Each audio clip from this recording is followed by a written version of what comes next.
summer sunlight glinting off the Golden Dome, and Notre Dame traditions remain intact. In this sad week on campus this morning, students filing, as always, past the bust of Newt Rockne and rubbing the Rock's nose for good luck on this day of confrontation in Notre Dame Stadium.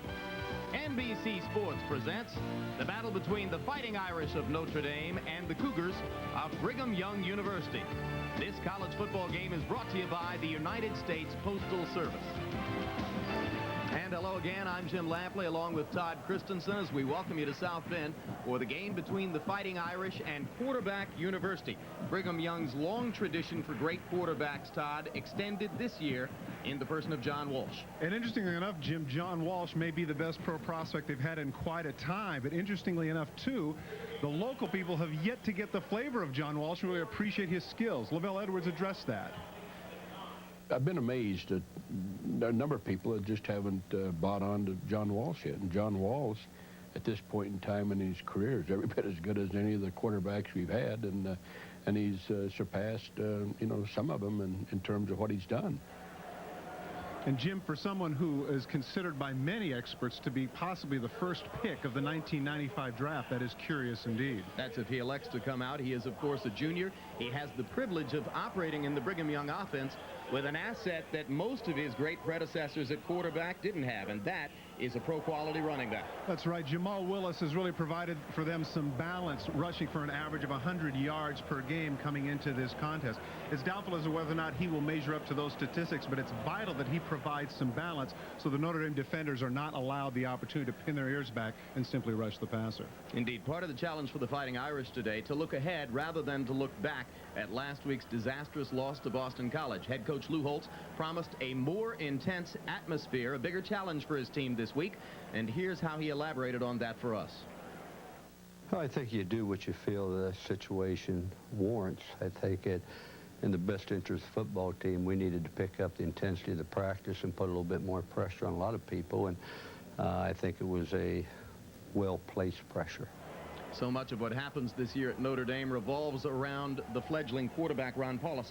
What will that well-placed Holtz pressure mean to him? I think really, Jim, that's the big question today is how well he is going to react to adversity. Last week, the worst game of his career, 5 for 21, absolutely atrocious with 2 interceptions. Is he the great quarterback that's going to measure up? Is he going to bounce back from that adversity? Today is going to go a long ways towards whether or not he can do that. All right. Capacity crowd is always on hand and ready for the entry of the two teams onto the field. And first, the Cougars of Brigham Young in their second appearance in Notre Dame Stadium. An interesting statistical note on BYU coach LaVell Edwards, 8th winningest active coach with 202 career wins. Never in his quarter century as a head coach has Edwards played against a school 3 times without scoring a win. And today marks the 3rd meeting against Notre Dame. The Irish won the first 2. And now onto the field, the Irish and Lou Holtz.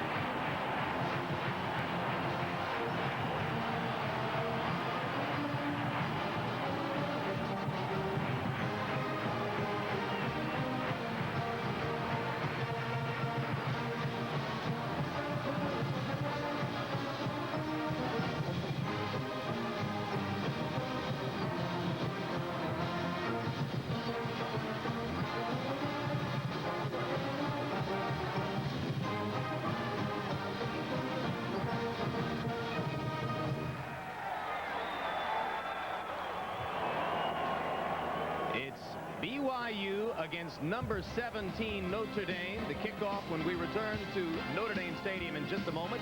We'll be back after these messages from your local station. As always, our man John Zachary. Doc? Thank you, Jim. in the pregame warm-up, the Irish were wired and fired, but in a very quiet, self-contained, kind of focused manner. Some of the players were saying, hey, we got business to take care of today. Of course, early in the week, Lou Holtz got his team attention after the embarrassment after Boston College by calling a 6 a.m. meeting Monday morning to watch the films. After that, they went out to practice. They had shoulder pads and helmets, but the popping was far more intense and serious than a normal Monday practice. That's the way it's been all week long, as Lou Holtz demanded a return to Irish football, and that means hard-nosed, tough, physical style of play, as if saying to BYU, hey, here we come, stop us if you can. All right, thanks a lot, Doc. A quick look at weather conditions today. A little bit muggy around the stadium, 63 degrees, and the temperature's dropping right now, humidity 70%. We don't expect rain during the course of the football game, though perhaps it will begin this evening. Wind light out of the southeast. Senior kicker David Lauder will kick it away for BYU, which won the toss and deferred its decision to the second half. Number 5 at the goal line for Notre Dame is Emmett Mosley, sophomore tailback out of Aurora, Colorado.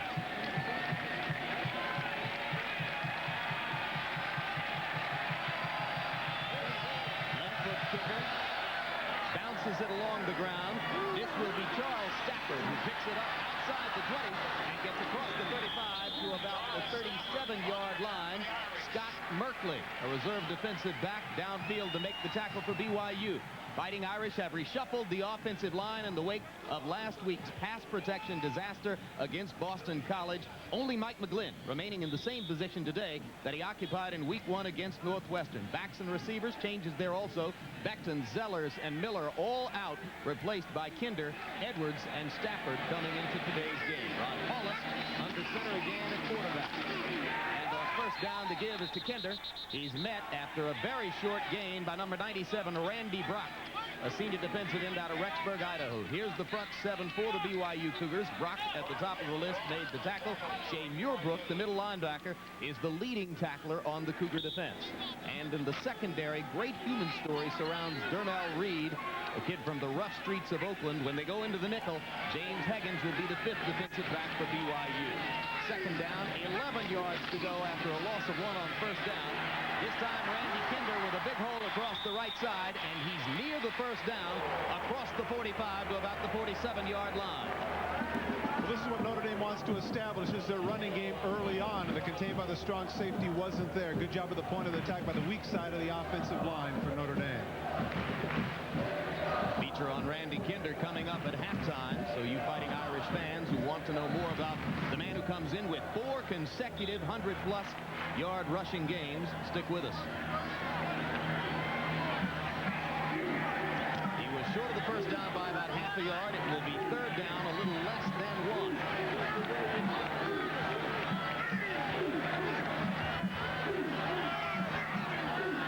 BYU defensive line trying to anticipate the snap. Holtz with the long count. He gives to Mark Edwards, and the sophomore fullback out of Norwood, Ohio, falls forward for first down yardage to midfield. Shea Muirbrook, the middle linebacker, was there to make the stop. Notre Dame doctors tell us along the sideline, incidentally, that Lee Beckton, expected to miss today's game with his injury, is in fact dressed and could conceivably play. As you look at the season numbers on Edwards, who has inherited the fullback job from the injured Larry Zellers. There's a look at Beckton, hoping to get into the game today. So the Irish pick up the first down of the game on the ground and operate now in BYU territory at the 49. Kinder steps left and finds a hole, gain of about 4. He's stopped by Scott Albrecht, the outside linebacker from Midland, Michigan. I think early on in the season, when you take a look at Randy Kinder, you mentioned Lee Beckton, his 4 straight 100-yard games. I think that's probably the reason why he's not playing, is because Kinder really has been effective. The problems for Notre Dame and losing last week had nothing to do with Kinder, who had 140-plus yards. 4-yard gain on first down for Kinder. It is second down 6. Give this to Edwards. And the Irish clearly intent on establishing the run game early. Get a gain of about 3. It'll be third down 3. Muirbrook, number 46, again reacting over to help with the stop. At the point of attack, the blue shirts, take a look at how they take between the tackles. They have the opportunity here, and they push off the white shirts. You can see in the interior, they're 3 yards off the ball before they make the tackle. And that's all well and good to make the hits. But if the initial hit is 4 yards downfield, that means the Notre Dame offensive line is establishing what they want to.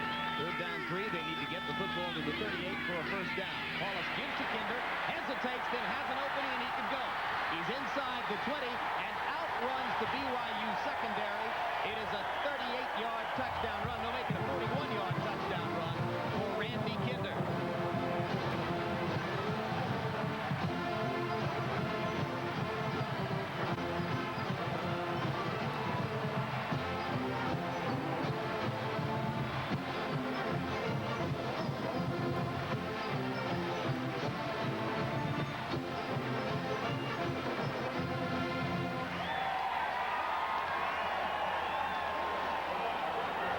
Six-play drive, all on the ground, 63 yards in the drive. The 41-yard touchdown payoff by Kinder, and the Irish erase whatever may have remained of the hangover from the loss to Boston College. Stephen Schroepner kicks it through for the extra point, and it's 7-0 Notre Dame.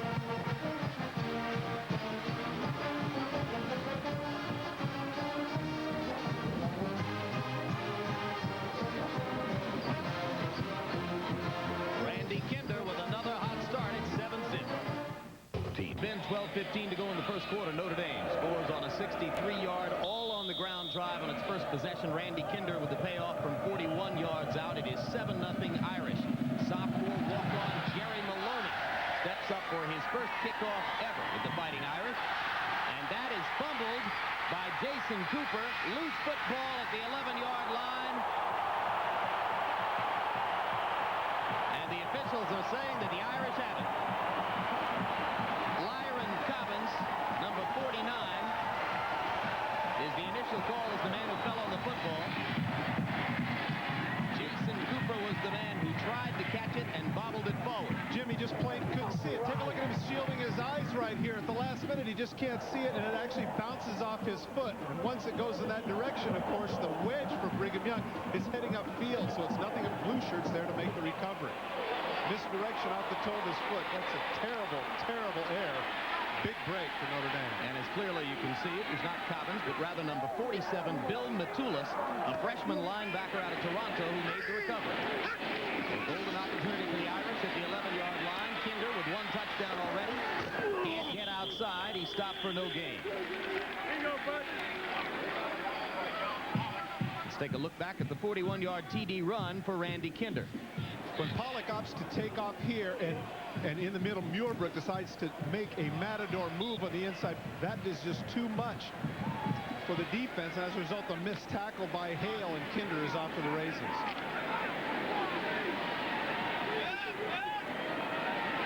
Credit Kinder with a gain of one on first down. It is second down, 9 yards to go. They can make a first down without scoring inside the 1-yard line. Paulus says he likes to run the option.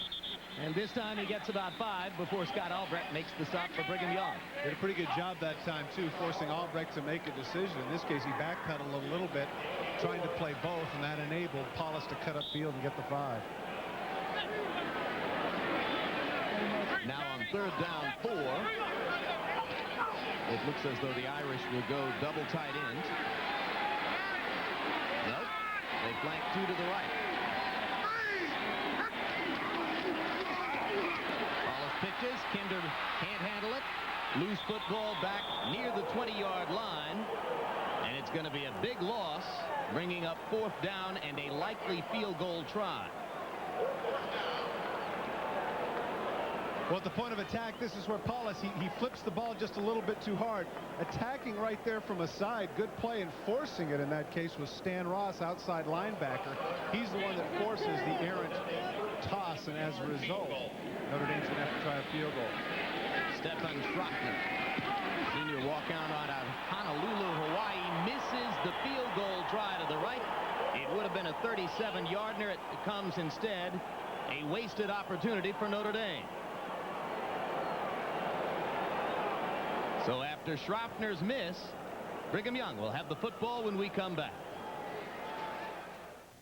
When we end, he bobbles it, isn't able to get it up quite as well as he would have liked, and I think that certainly contributed to that ball going wide right. And as a result, that young man, Jason Cooper, being consoled there, has to feel a lot better about things now that his turnover did not turn into points. Stafford's appearance as the holder, yet another personnel change for Notre Dame. Flip card lists backup quarterback Tom Krug as the regular holder. Yesterday, head coach Lou Holtz promised us a play-by-play man's nightmare and said buy a program. So far, he's been true to his word. First down for John Walsh and the BYU Cougars. And on their first play from scrimmage, Walsh Catch! sees a great catch by Jamal Willis out across the 45 to the 46-yard line, a pickup of 26 yards on the play. What a catch by Willis. And this is something that Brigham Young really wants to integrate into their offense because of the fact that they feel that Willis on a linebacker is a mismatch. Trailing him is Justin Goheen. He just can't run with him. Willis with the acrobatic one-handed grab, setting up BYU a good field position and giving them something to get motivated about.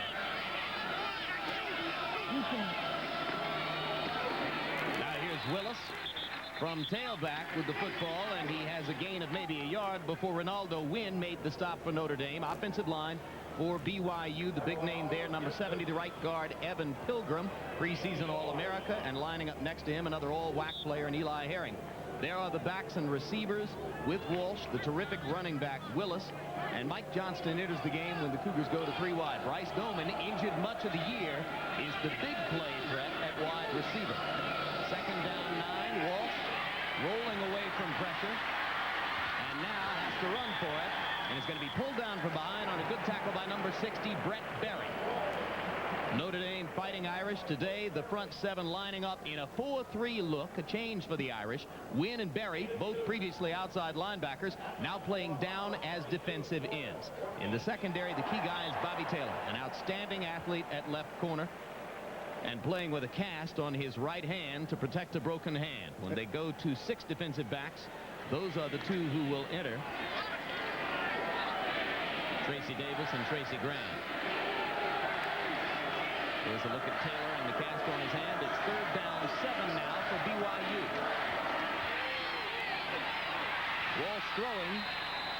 Number 96 with the catch is tight end Chad Lewis. LaShane Sadler, a former safety man, moved up the outside linebacker today in the revamped Irish defense, makes the stop, and it's short of a first down.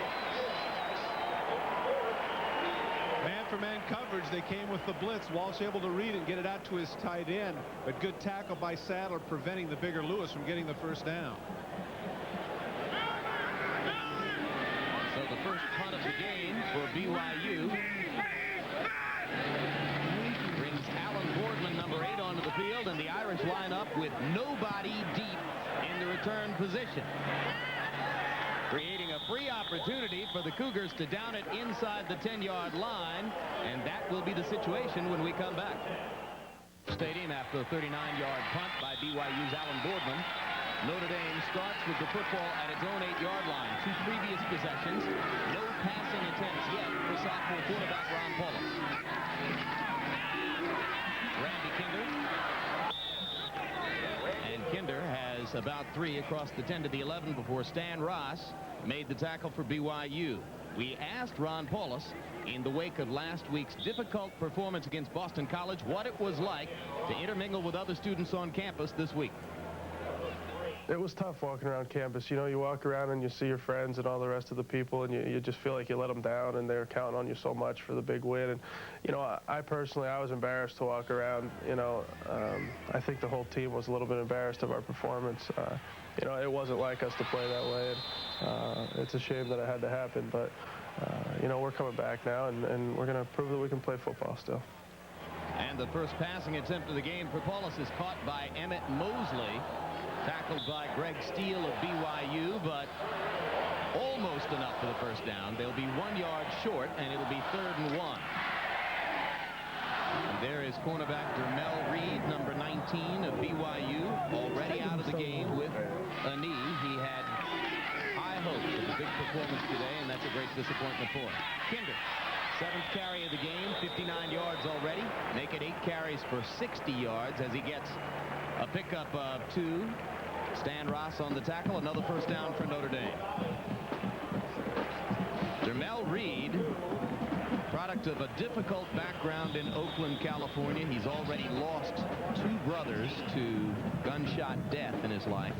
At one point during his high school years was homeless. He regards it as a miracle that he made it far enough to get a college football scholarship to play at BYU, and says it was the fulfillment of a dream to come and play in Notre Dame Stadium. That dream for the moment over. Flags down on first down for Notre Dame. McGlynn moved a little bit there, and they'll bring that one back 5. And Lee Beckton, number 4, has come onto the field.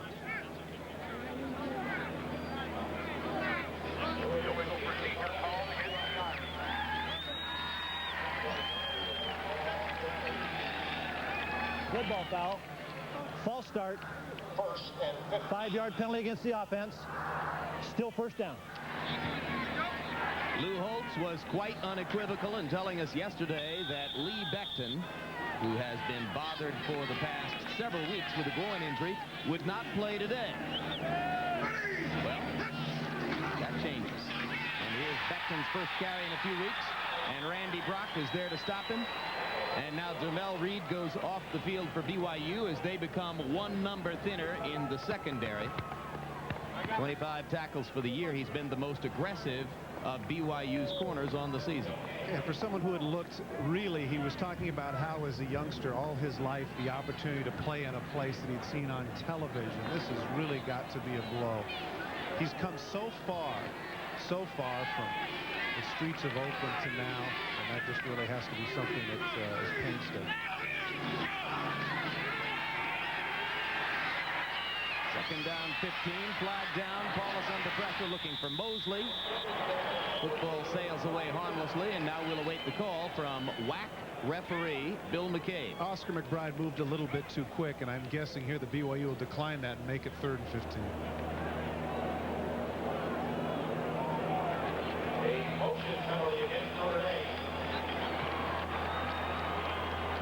Paulus chased out of the pocket by Pitts and Brock of BYU.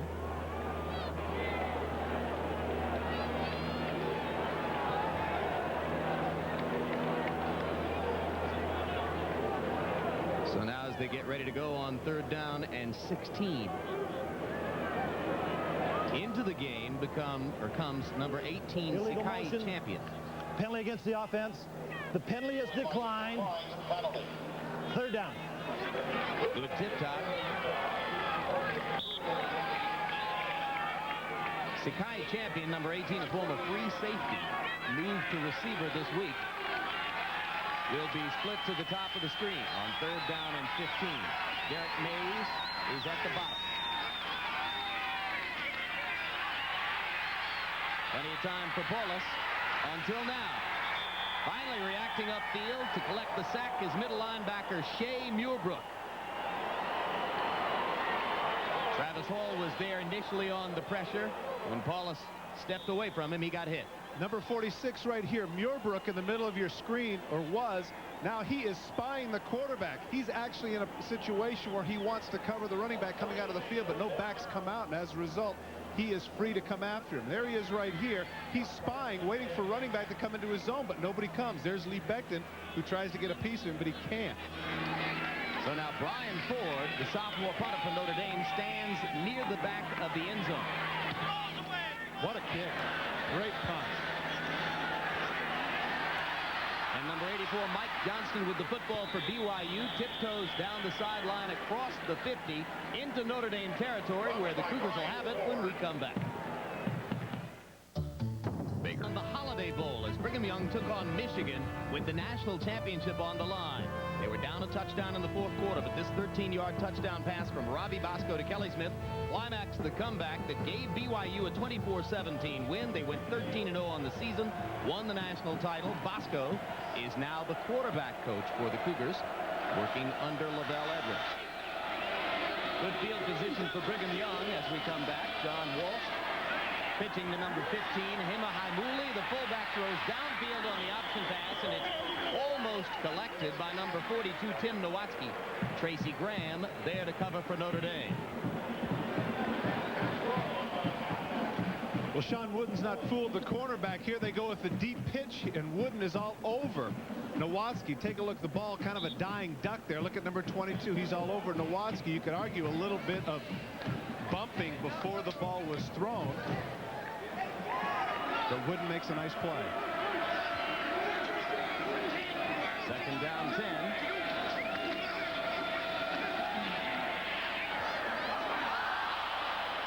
Number 36, Jeremy Sample, batting the ball off its path. Bryce Doman, the intended receiver for BYU, and now Walsh will operate on third down 10. One of the things that they've done a good job of is spreading the wealth around. Here, 6 games, and look at the distribution, the number of people involved. You've actually had, of these 8 people here, every one of them has had a reception of 30 yards or longer. That's what you call balance. Good look at Edwards. A quarter-century kind of a guy, as is today's adversary, Holtz. Third down 10, Irish blitzing. Cougars pick it up. Against one-on-one coverage, Walsh is unable to get the football to Itulemele. LaRon Moore was in man-for-man coverage, and I believe that's what the flag is going to be on. I was very surprised there at 3rd and 10 that they're going to come with a blitz. They came with 7 people, had man-for-man, and now they're going to pay for it because of the interference.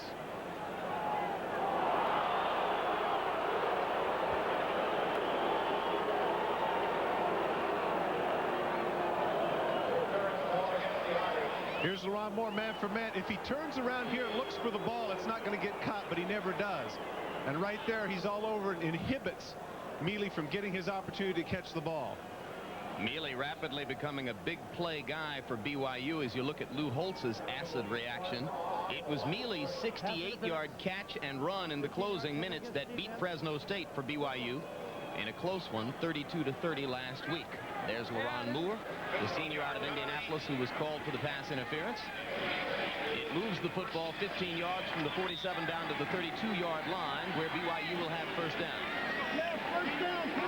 And Walsh took advantage of the time passage there to go to the sideline and have a brief word with the offensive staff.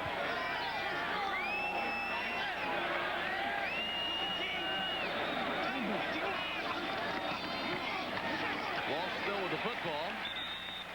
And he's collected from behind by number 60, Burt Berry. John Walsh has the ball in his, he doesn't have it in the right hand. And what I mean by the right hand, in this case, it's the left hand. And as a result, he can't get the hand up. Take a look at his hand right there. He goes with the right hand. Uh-oh. That's not the hand that's supposed to hand the ball up. It's supposed to be in the left. And as a result, he has to cut up field and do what he can with a busted play. You saw Willis literally turn around as if to say, wait a minute. I'm supposed to have the football, John. Why didn't you give it to me? Well, Walsh wants to pad his rushing stats, Jim. He needs to. It's about minus 198 at this moment. Second down, 10 yards to go. High snap in the shotgun, but Walsh gets it away. And it's incomplete, intended for fullback Kima Haimuli.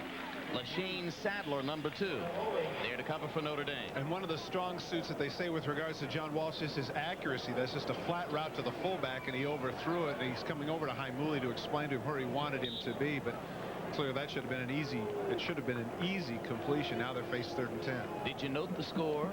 Auburn leading Florida 22-14 in the 3rd quarter in Gainesville. What if the Auburn Tigers go 11-0 again? It is 3rd down, 10 yards to go. Walsh rearranging for the Cougar offense. Plenty of time. Pass is dropped by Itulemele.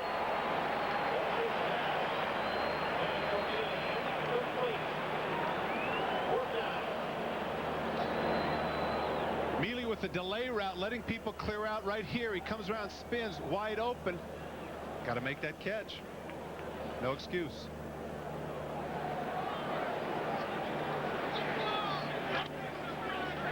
So Mealy suffers the after effects of the drop as David Lauder, the left-footed kicker for Brigham Young, comes on to try to nail a field goal. Lauder on the season is 0 for 3 outside of 40 yards. But he gets this one. From 49 yards away, David Lauder with by far his longest success of the season, and the Cougars are on the board. opportune time to make one, and as you mentioned, he had not had one over 40 yards, and that one wouldn't have made it much farther than that. He's an excited young man. 6 for 11 coming into this game.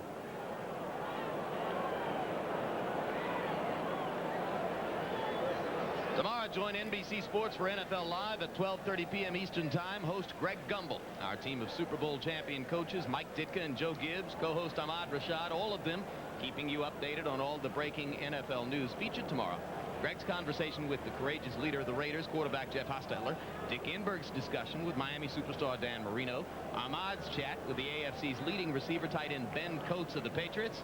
It all begins at 12:30 Eastern. Everything you need to know in one complete 30-minute helping. NFL Live. And Jim, Ben Coates is well on his way to breaking my record for receptions in a season as a tight end. He has 46 in 6 games. He is absolutely a tremendous player. Could surpass your best marks for total catches and yardage. And of course, Todd, you're rooting for him, aren't you? Absolutely. You know what they say, Jim? Records are made to be broken. I'm glad we got that one in. Lauder to kick it off for BYU. 3:44 still to go in the first quarter. This one goes past Stafford. Mosley lets it go between his legs. And now Mosley in a little bit of trouble. Gets past the 15 out to the 18-yard line.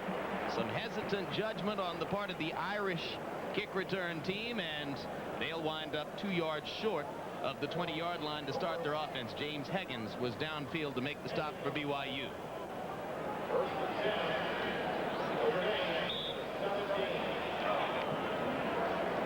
Lou Holtz with a brief reminder to Emmett Mosley on bending his knees and dipping down to handle the rock.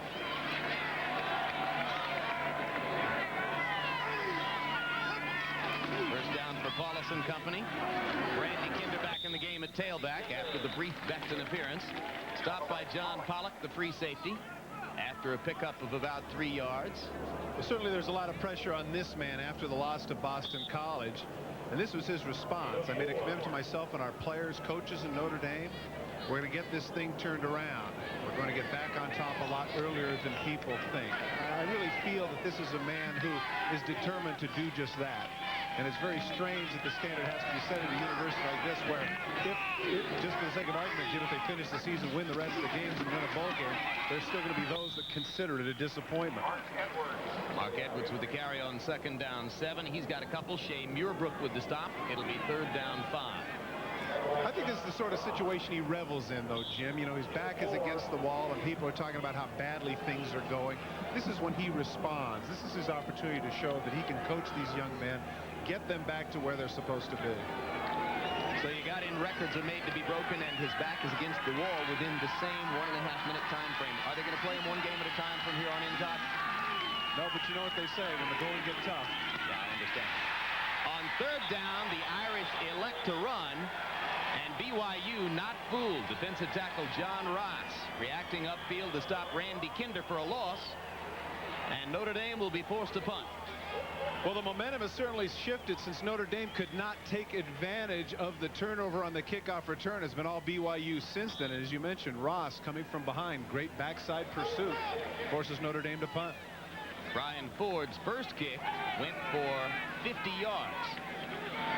This time he's got a tiny bit more breathing room, standing at his 6-yard line. Mike Johnston deep to receive for BYU.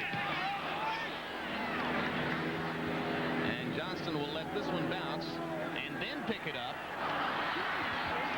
And he's going to go down in short order, but holds on to the football despite the bee swarm of hits. Jeremy Now, number 58, was downfield to make the first hit, and he was followed by a swarm of Irish tacklers.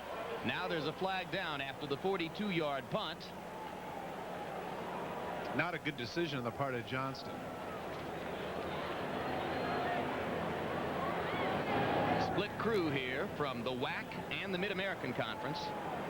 That man, the referee, Bill McCabe, is from the WAC. Quickly, let's go to John Dockery. Yeah, Jim, let me just tell you something. You know, the offense and the defense have had a lot of changes. After that embarrassment up at Boston College, Lou made a lot of changes, some obvious, like the offensive line and the defensive line, but some not so obvious. If you walk along the sidelines here and look at the number of players, you know, it's hard to tell that there are about a dozen less players on the sideline. Normally at home, they dress about 100 plus. Well, today, they dressed about 90, and it's Lou Holtz's way of getting the attention of his team. There's about a dozen guys who are not here because he simply says, hey, if you're not willing to play and to practice the way I want you to, the way a Notre Dame team should do, well, then you can't dress and represent the university. So he's gotten their attention in a lot of obvious and sometimes more subtle ways. Back to you. First down from the 37-yard line. Walsh at first wanted to throw deep, then comes back underneath to a secondary receiver. It's Bryce Doman, number 11, Sean Wooden, and Jeremy Sample there to stop him after a pickup of 14 yards and a BYU first down. And Jim, as you mentioned at the outset, this is the man they want to get the ball to. They believe that this is their go-to receiver, the guy that can come with things under pressure. Makes a nice adjustment there. Wooden actually had him in good coverage, but Doman breaks off his route to come back to his quarterback and make the catch. There's the identifier on Bryce Doman. Fighting injury this year, only 10 catches coming in, but still a prominent target for Walsh. On first down, the give is to Hima Haimuli, and the junior fullback out of Provo has a short gain before being stopped by Jeremy Now. I think that he's on the sidelines, Jim, because he hurt himself. It looked like he was messing with his shoulder or his wrist, because certainly he would be in the game if he was completely healthy. Bryce Doman, returned missionary from Salt Lake City right at the end. Let's see how he lands on it. Yeah, he does. He lands on his shoulder and his wrist a little bit awkwardly. One of 47 Cougar players to have already served Mormon missions. 32 players on the BYU team are married. Incomplete pass. Berry, number 60, got a hand on it to alter the path of the ball. Burt Berry, the leading sacker for Notre Dame, with 5 coming into this game. Great outside speed, supposedly listed as a 4.35 40, which I'll have to play the role of doubting Thomas. I'd have to see that one to believe it. But nonetheless, he's arguably their best pass rusher. Now he's getting an opportunity in this game because of the revamped defense. Third down, 7 yards to go for a first down. John Walsh, 3 of 7 in the game for 46 yards. He has no rhythm yet, Jim. He's still inaccurate.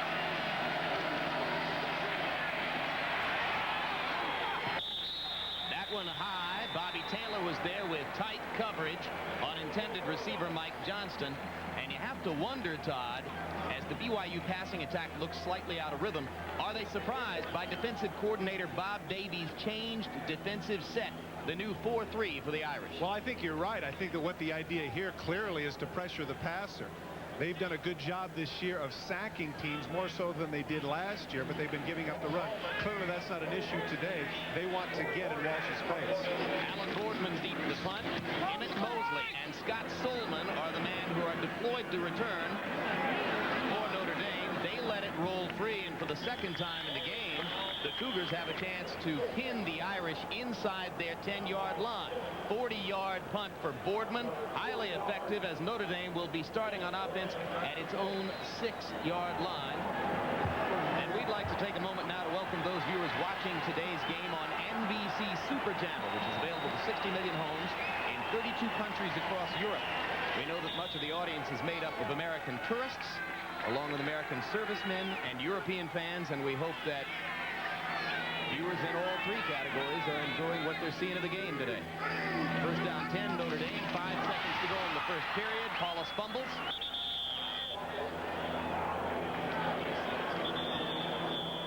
And the Irish were able to get on the football. Fullback Mark Edwards making the key recovery. First quarter comes to a close. Notre Dame leads 7-3. The Irish still pinned deep in their territory. That's how they'll start the second quarter. We'll be right back after these messages from your local station. BYU 7-3 as the second quarter begins. 19 offensive plays so far for Notre Dame. 17 rushes. Only 2 passes thrown by Ron Paulus. He's 1 for 2 for 6 yards. And after Paulus's fumble lost 3 yards on the first play of this series, it's second down 13.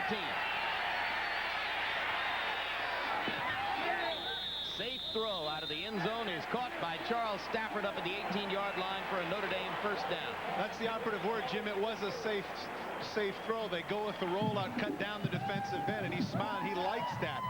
This is a little bit unexpected here. At the beginning of the season, everybody saw on national television Paulus throw for 291 yards and 4 touchdowns. They're handing him Heisman trophies and carving his bust in camp. Since then, he's come back to reality. And, of course, as we mentioned at the top of the show, the worst game of his career last year against Boston College. I think that has forced Lou Holtz to alter some of the game plans that he had earlier in the season, now forced to run the ball more than I think he liked it. Double wide to the top of the screen. Randy Kinder gets the call coming back to the short side. And Kinder has a gain of about 3 across the 20 to the 21 with flags down.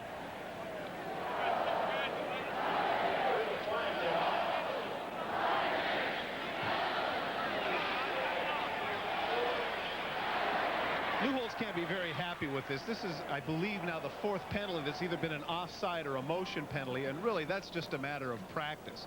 He talks about the intensity of the practices this week, and nonetheless, a team that's been together now through 6 games to have that number of penalties this early in the game is unconscionable. Field position has been tough on the Irish so far. Illegal procedure. Only 6 men on the line of scrimmage. Penalty against the offense. The penalty is declined. 2nd down. So make it 2nd down, 8 yards to go after the 2-yard gain for Kinder. And Jim, this is showing a lot of confidence on the part of the defense for Brigham Young. Instead of coming up 1st and 15, now they have 2nd and a long 7. They're starting to get a little bit of confidence in terms of being able to deal with the Notre Dame running game.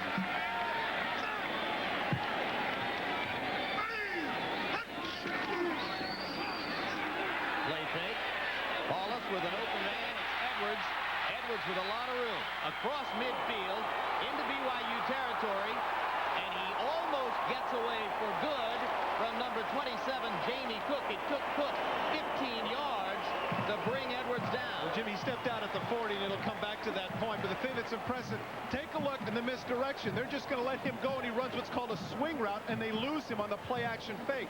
Nobody stays with Edwards. It appears that it was Muirbrook's man, number 46. He just lets him go completely unimpeded, and you're right. He's like a runaway freight train. Just can't bring him down. See right there. There's where he steps out of bounds, and the official marks it. But what a great effort by number 44. Maybe he didn't step out of bounds. I'm not so sure. Maybe not. But nevertheless, it comes back to the 40-yard line. It was a gain of 39 yards on the pass from Paulus to Edwards. And now the give is to Edwards. And this time he's met by the rock-hard middle of the BYU defense, Shea Muirbrook, first there on the tackle. Let's take another look and see if that foot touches White. Take a look at the right foot right here. Take a look at where it steps out. Right there. No, clearly he's still in bounds. He's still in bounds. Good 2-3 inches right on that spot. And that became a 17-yard break for BYU.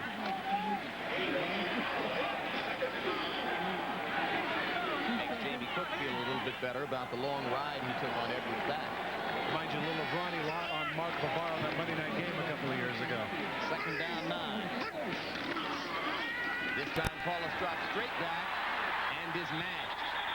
Scott Albrecht and Randy Brock, 47 and 97, in there together. And that's the kind of protection that gave Lou Holtz fits a week ago against Boston College. Well, Randy Brock has been playing some outstanding football. And take a look at the protection here. A lot of times what happens, Jim, is that when you get an offensive line like this who has not been together, they're not in sync in terms of their specific positions. Brock just comes completely free in the middle of the line, and Paulus has no place to go. On 3rd down 9, Edwards is off the field, replaced at fullback by junior Marcus Thorne out of Indianapolis. Paulus fakes to Kinder, then looks down the middle of the field and throws short, intended for Charles Stafford.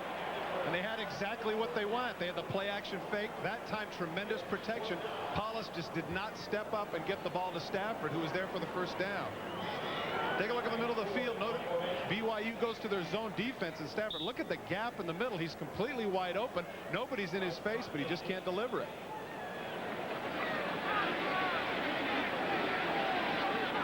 So it'll be the 3rd punt of the game for Brian Ford of Notre Dame. This time he stands at his 36-yard line. Mike Johnston, number 84, deep to receive for BYU, standing at his 10.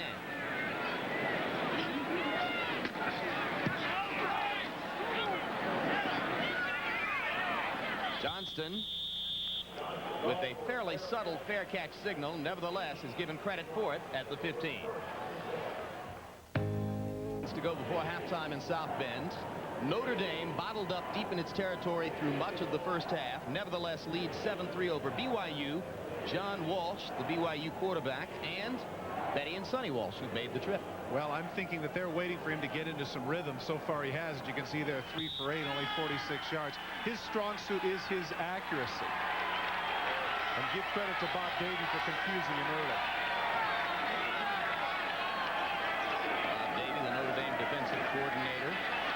Wholesale changes coming into today. Walsh perhaps getting more comfortable, completes this one to Willis, and Willis is across the 30 to the 31-yard line before LaRon Moore, number 9, made the stop for Notre Dame. A 16-yard pickup. You mentioned comfortable, very safe throw. He gets Willis to come out and just do a squat route. Watch the move that he makes to do more with it than he should have. Just looks to the left, very basic route. Get the ball to him in the flat and let your runner do the rest. Little juke there. Full sample, gets into the secondary, shows some excellent speed, setting up BYU in good field position at the 32. See the dimensions, 6'3" and 220. He's got a future. Walsh down the middle, complete to Itula Mealy, number 95. Justin Goheen made the stop for Notre Dame. And BYU begins to bring the ball-controlled passing attack to bear. Well, 2 weeks ago when Notre Dame played Stanford, this was something that the Stanford Cardinal was very effective with. The short passing game, the so-called West Coast offense, dinking and dumping it up the field, keeping the Notre Dame offense off the field. And that's something now that Brigham Young has opted to do, as opposed to some of the intermediate and longer routes that they had earlier in the game.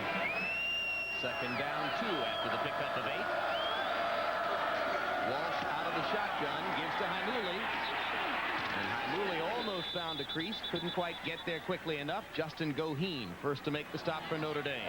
One of the things that they talk about is that you just cannot underrate speed, and the speed of Notre Dame, particularly in the secondary, that looked like that was a sure first down. Take a look at the tackling pursuit. Haimuli actually gets to the outside. He bounces out, thinking that he has some running room. And look at the pursuit of Notre Dame from the interior.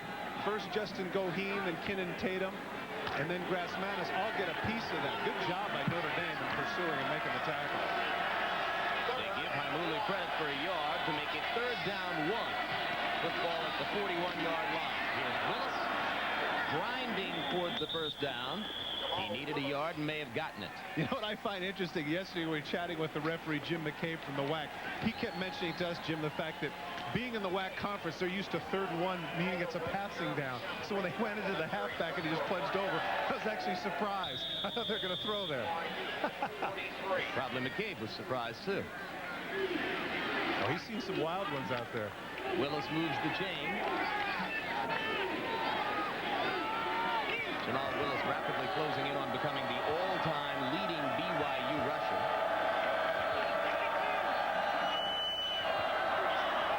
Walsh changing the play. Irish showing blitz. And they stick with their regular pass rush, and Walsh is able to deliver to Itula Mealy. And Mealy's got a substantial gain before Goheen and Moore are there to help with the stop.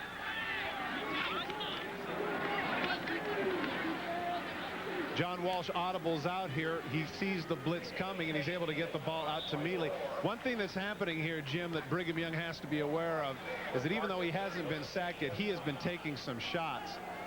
It came with 6 that time, and he took a shot in the back, getting the ball out to Mealy. That could take its toll in the 3rd and 4th quarter. Walsh 3 of 3 in this possession, is now 6 of 11 in the game for 78 yards.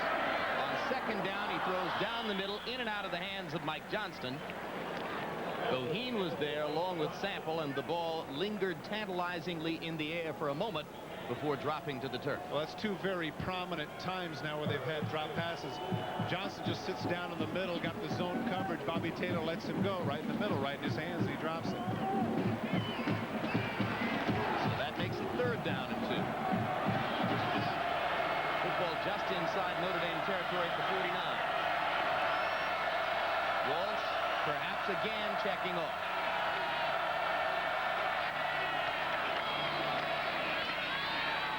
This is Nowatzki. And the leading BYU receiver, Tim Nowatzki, is met by Bobby Taylor. And he's going to be short. Bobby Taylor does a great job of running completely across the field when they go with the motion. Be audible not only to the play but to the motion for Nowatzki, and Bobby Taylor ran stride for stride with him and does a nice job of making the stick on him just before he can get to the marker. That's a mark of Taylor's confrontational mentality.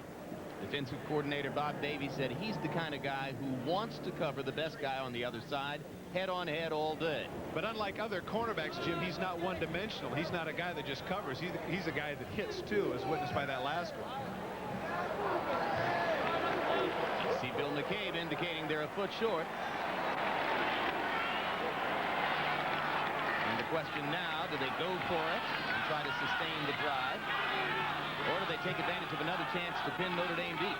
Take a look at number 21. He actually gets bumped by Gohee, but at the last minute, the cornerback breaks on the ball. And look at the hit that prevents him from getting his momentum forward to get the first down. When he hits him right between the shoulder blades, that prevents his body motion from getting forward. Great play by number 21. And on 4th and a foot, John Walsh will stay on the field. So the Cougars appear to be going for the first down. Coming onto the field, Hypo McGuire, number 80, no doubt bringing a play call to Walsh. I'll be honest with you, Jim, I'm very surprised here just because of the fact that they've been so effective earlier in the game, punting and pinning them down inside the 10. Why would they want to give Notre Dame the opportunity to be excited here? But it doesn't matter. He snuck it in. Maybe Edwards likes the momentum they're beginning to generate with the ball control passing. You saw Walsh sneaking for the first down behind James Johnson and Tim Hanshaw on the left side of the offensive line, and he got there. Interesting choice. Their two heavily decorated offensive linemen, 290-pound Evan Pilgrim and 335-pound Eli Herring, are on the right side. Perhaps they guessed that the Irish would suspect that they were going there. I think you're probably right, but then again, I think it's a situation where he came up under center and just said, hey, as soon as I touch your rear end, give me the ball and I'll find a gap, and that's what happened. Clock running inside 10 minutes left in the first half. BYU keeps the drive alive at the Notre Dame 46-yard line. Again, the blitz. They pick it up, and Walsh has plenty of time to find Nowatzki. And Nowatzki's down to the 30-yard line before Taylor and McGee make the stop. 16-yard reception for the man who is experiencing a homecoming today, Tim Nowatzki from Michigan City, Indiana. But give the offensive line credit. Here's the man coverage. A little bit of a push there on Taylor that he got away with. Taylor comes back and makes the play. But the offensive line is the one that created that. Notre Dame comes with 7. They pick it up. Gives him plenty of time. It doesn't give as much time as he would like, but Walsh hangs in there, finds Nowatzki on the man-for-man coverage. 29 catches on the year for Nowatzki, who has come back to within a few miles of where he played high school football. On first down, Haimuli gets the call and gets inside the 25 to about the 23. LaShane Sadler, number 2, made the stop for Notre Dame. Well, inevitably what happens is when you start to pass successfully, the running game is going to follow. The front 4 of Notre Dame is in their pass rush mode with their ears back and coming. Brigham Young able to take advantage on it with a delayed draw there to Haimuli. Haimuli's older brother, Lake Haimuli, was a mainstay on the national championship team in '84. It is his BYU career rushing record that Jamal Willis hopes to break within the next few games. Blitz again. Second down against the blitz. Opportunity throw. Bobby Taylor with the coverage against Bryce Doman. And Walsh wishes he had that one back. So close. He has exactly what he wanted. He has him on the fade route. They come with the blitz. He's got man for man. Bobby Taylor, a great player, but Doman has him beat by a step, lays out, and can't quite come up with it.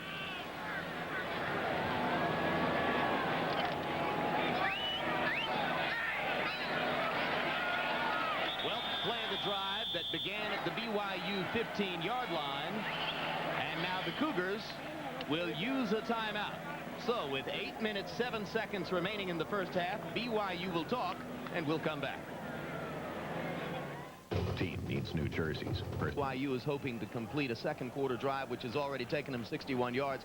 Notre Dame may need a big defensive play, a big hit to stop the drive. And Todd, if I went down there and made that hit, what would I get for it? Hey, Jim, I'm so glad you asked. You'd get yourself a dog bone right here for being a really vicious defensive attacker. Bob Davie, defensive coordinator, he's the man who gives out the dog bones. And Mike Turgovac, who works under Davie, is the keeper of the bones. There they are on the sideline. Some Irish backers feel as though it's not the world's most tasteful way to decorate defensive players, but Davey says, hey, all in good fun. Meanwhile, 3rd down 4 for John Waltz and the Cougars, and there is the big hit that the Irish were looking for. Number 42, Alton Maiden, reserve outside linebacker from Dallas, comes on to pick up the sack. And in that case, he didn't go with the blitz. He just went with the 4 rushers, and he was rewarded by, you mentioned Maiden, somebody who had very little playing time coming into this game, comes from the backside, just beats the block, now forces another long field goal. Give that man a dog bone, as David Lauder comes on now to try to salvage something from the drive for BYU. Earlier today, he made a 49-yarder, which was his first success of the season, outside 40 yards. This one, a 47-yard try, and I think Lauder likes the stadium. I'm telling you, 0 for 3 coming in, and now 2 for 2 from beyond 45 yards. That's a happy man. And Notre Dame met for the first time. That game was all Irish, as Jerome Bettis ran for 113 yards and 2 touchdowns, and Notre Dame beat Brigham Young here in South Bend 42-16. Last year the Irish traveled to Provo and picked up another victory. Now they try to pin BYU with a 3rd consecutive defeat, but David Lauder has just kicked his 2nd field goal of the game for BYU, and it is 7-6 Irish as Lauder kicks off. With the wind at his back, Emmett Mosley takes it 5 yards deep. The Irish are without big play kick returner Mike Miller today, and so far they've done nothing on kick returns. Quickly, let's go to John Dockery. Jim, you mentioned it there with the wind at his back. David Lauder has kicked 2 long field goals. When he was here last time, he actually kicked 3, but one of the reasons is that the wind is blowing from the right to the left. It's behind him, and it's gusting every so often, so he had a little help on those kicks. Back to you. Well, now, wait a minute. He can't have help on both kicks. He kicked one on this end and one on the other. What's the deal? He had more help on that one. It was longer. It was a swirling wind. Made it by inches. You can't fool Doc Todd. He's from Harvard. First down 10, Randy Kinder. And Kinder, well on his way to a possible 5th consecutive 100-yard rushing game, is stopped by Travis Hall. After a pickup of 4, it'll be 2nd down 6. Well, one of the things that Notre Dame has been unable to do over the last 2 games is have a high time of possession as well as plays.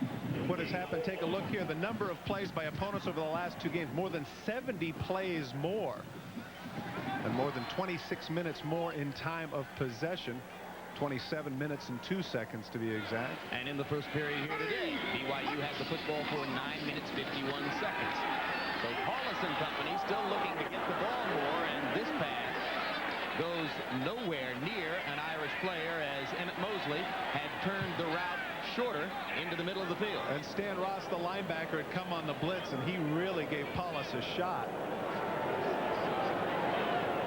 Watch the top of your screen. Number 50 comes on the blitz, gets past Edwards. Now watch the shot he takes right in the chest. That's when a quarterback is most vulnerable. That's when a quarterback is happy that he's 6'4" and 218 pounds. Yeah, that's right. And that's the reason he has to be. 3rd down 6. Holtz, 3 of 6 for 60 yards in the game. They go with the screen to Kinder. And Kinder reads the blocks beautifully and splits the defenders across the 35 to the 37-yard line. It'll be a Notre Dame 1st down. Sampson, number 36, made the stop for BYU. Travis Hall should have picked this up. Take a look when he comes upfield. You know right away that this is a screen pass when they let you go. He just lets him go. Now right here he sees the back in his peripheral vision, but doesn't come out to make the play. Good downfield blocking on the part of Notre Dame enables Kinder to get the 1st down, but the front 7 of BYU did a poor job of recognizing that. 1st down 10 at the 36-yard line. Paulus 4 of 7 for 73 yards. Kinder with the call again. Slow developing play. Loss of a yard or 2. Number 97, Randy Brock, with another big play. And let's go back to John Dockery. You know, Jim, problems in the secondary for BYU. Lane Hale, you can see behind me on the sidelines, having problems with his shoulder. And of course, Corey Cook, the starter, is out there. They tried to put these extra pads on him underneath the shoulder pads to give him a little cushion, but apparently it's not working. And Hale out of the game at free safety for the Cougars. Combine that with the fact that Dermel Reed was hurt earlier, and you're absolutely right, Doc. They are struggling a little bit in the secondary. And you mentioned Corey Cook out at safety with a knee. Jack DeMooney, who would have been the starter at strong safety, is out with a shoulder. Here's Becton. Shane Muirbrook makes the saving tackle, but a resounding return to action. Second appearance in the game for the previously injured senior running back Lee Becton. And Jim, that has to feel pretty good for Lee Becton, somebody who they had touted as the Heisman possibility this season. Had the injury, has missed an awful lot of games. I would think that that run right there, earlier in the game he had a run that got stuffed for no gain. That's going to feel pretty good. The native from Ernle in North Carolina. 9-yard pickup for Becton. Third down, 1 yards to go, or 1 yard to go, I should say, for the Irish, as you see the season numbers for Lee Becton. Wallace fumbles. BYU players think they've got it. And they do. And that is Notre Dame's first turnover in 10 quarters of action in the series against BYU. They went through each of the previous 2 dates with this team without turning the football over. Now they finally do it. Number 99, Greg Pitts, a senior from Provo, is the man who fell on the ball for BYU. Well, he doesn't get the snap. Right there you can see he doesn't come out too soon. The ball just never comes up. And of course, don't forget that Zadovetsky has been playing guard most of the season. Excuse me, in this case, Ziegler, who's been playing guard, now goes to center. That certainly has to be a contributing factor, because that's the second time it's happened, Jim. On first down, Walsh has Jamal Willis, and Willis is into Notre Dame territory at the 30-yard line. Sean Wooden with the stop for the Irish. It's a 15-yard pickup for BYU. I can't emphasize enough the fact that in the offensive line situation, you know, you make those changes, and of course the reason for that is you're saying, look, we want to shake things up, we want to do some different things, but really it creates some havoc because people are not really sure of their responsibilities with only 6 days of practice. And Holtz has been covering Dusty Ziegler with glory for his play at guard. Today he moved to center. Walsh gives to Willis. Willis, moving from the 31-yard line, is hit by defensive tackle Oliver Gibson, held to no gain. It'll be second down 10.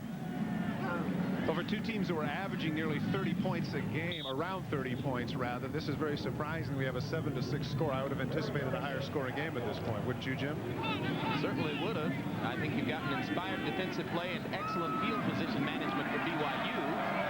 And the changing defense for Notre Dame has clearly thrown the Cougars off stride, at least for a period of time. But now they're finding more holes. Chad Lewis, tight end with the catch there. Has a gain of about 8. LaRon Moore and LaShane Sadler there to make the stop for Notre Dame. It'll bring up 3rd and short. It appears that, now this will be interesting here with regards to 3rd and short as to what they've done. I'm curious here if this isn't a great opportunity for Brigham Young to go with the play action pass.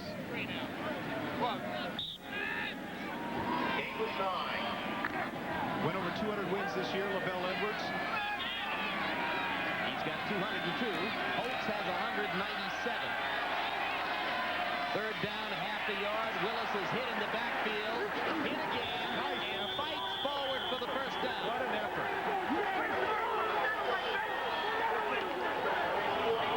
What an effort by Jamal Willis. Certainly it looked like he was stuffed in the backfield. Take a look at the number of tackles he breaks. Justin Goheen has him. He runs through that one. Runs through the tackle of Ronaldo Wynn, who just cannot quite hang on to him. He's able to lunge forward to the 19-yard line. When I chatted with Jamal Willis, Jim, one of the things that I brought up is the fact that in the National Football League, there are very few great runners who have his height. He is nearly 6'3". That's an awful lot to tackle, but in that case, it was an advantage because he was able to reach the ball forward a little bit farther. First down at the 19. Walsh is hit, but delivers the football anyway. Bobby Taylor almost had a chance for an interception on the throw just behind Bryce Doman. And if the hit is not made here, this is a touchdown. Doman with a little bit of an in move, in out and in again, turns Taylor around completely. He would have had it for the touchdown, but he is hit in the backfield by Cobbins. Watch number 49 hit him right at the last, pulls on his legs. He can't set up, and as a result, the ball's a little bit short. Otherwise, that would have been 6 for BYU. It'll be second down 10. As Lou Holtz promised, Jim, we have seen a lot of different people out there on the field in a lot of different positions defensively for Notre Dame. Walsh out of the gun. Looks for Willis. Has him. 2 tacklers to beat. Touchdown. And Mike Johnston, one of the littlest players for Brigham Young, makes an absolutely nice block on Bobby Taylor to spring Willis.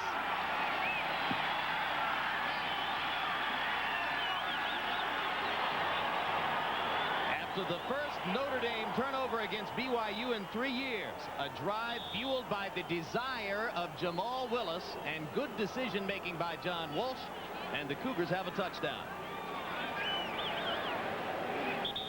19-yard TD pass. 4th reception of the game for Jamal Willis.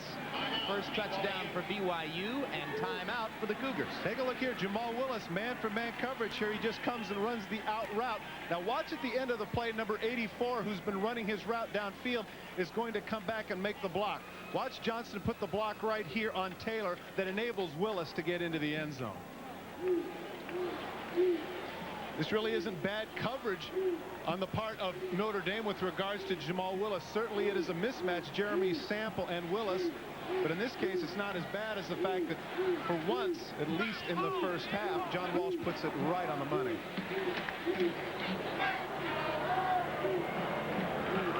'15th touchdown pass of the year for Walsh. And there's the man who made the block down near the goal line to free Willis and get him into the end zone. 5 foot 10 inch, 180-pound junior from South San Francisco, California, Mike Johnston. He made the block on 6 foot 3 inch, 201-pound Bobby Taylor. And just looking at him there in that picture, Jim, I think that 5'10" is stretching. 6 plays, 45 yards, 2 minutes 11 seconds for BYU to score. The discussion here revolving obviously around the question of whether you want to try to go up 13-7 or 14-7. Well, I don't think there's any discussion at all. They're going to go for 2. I think the situation was that John Walsh just didn't know what to do in terms of what he wanted in a 2-point play, but now it appears that you're right. The kicker's in the game and they're going to go for 1, so strange. I'd go for 2 here, just because you can't count on the fact that they're going to miss their extra point. And the field goal kicking from Notre Dame has not been exemplary this season. If it's a fake, Nowatzki, the holder, a wide receiver, is a skill player, but it's not. Lauder kicks it through. And so with David Lauder's PAT, Brigham Young stretches its lead over Notre Dame now to 13-7. When we make a reverse weave to master a different position, even if he has been started. Lou Holtz said to us at the end of our meeting with him yesterday, be sure to buy a program. He wasn't kidding. 2nd down 10. Paulus looking deep for Mays. Great catch by Derek Mays. Gets by 1 tackler. And finally is brought down at the BYU 21-yard line. It was number 13, John Pollock, who saved the touchdown along with number 5, Greg Steele. Well, Greg Steele's the freshman. He's the one that's in for Dermel Reed, and he's with him man for man, but he doesn't look back quick enough. Right here at the last minute, he looks, but that's not enough. Mays, with the subtle push, is able to get away with it and make a nice catch, and it's a play that certainly Notre Dame needed. David Nanny Mays happy in the stands after Derek Mays has suddenly awakened the Irish with a big play. The first time all day Paulus had looked for Mays, and Mays came through. Kinder trying to find a seam, cannot do so. Shea Muirbrook, who is piling up a large number of tackles in the first half, has another stop. Well, he had 46 coming into this game, leading tackler, and talking to defensive coordinator Ken Schmidt, they said that he's the real deal. He's somebody that he really feels like has a future in the National Football League. Started 8 games last year as a freshman. Cougars are starting to bottle up the Irish running game. Kinder, 14 carries, 65 yards, but 41 of those came on the early touchdown run.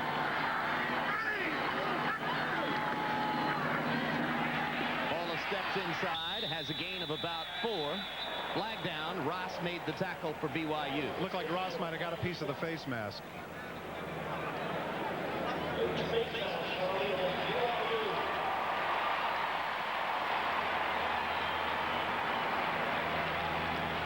Number 50, Stan Ross, eldest of a pair of twin brothers who play on the BYU defense. Eldest by 5 minutes. Face mask. 5-yard penalty against the defense. Repeat the 2nd down. Right at the end of the play, Paulus on the option cuts up. There's the left hand right there and pulls on the face mask. Good call by the official. That's the kind of play about which Stan would say, no, that must have been my brother John. That face mask penalty. He looks just like me. They are identical twins. Make it 2nd down 3 now. The Irish with the ball at the 13. Paulus gets away from pressure. Throws in the end zone short. Stan Ross was the man who was chasing Paulus.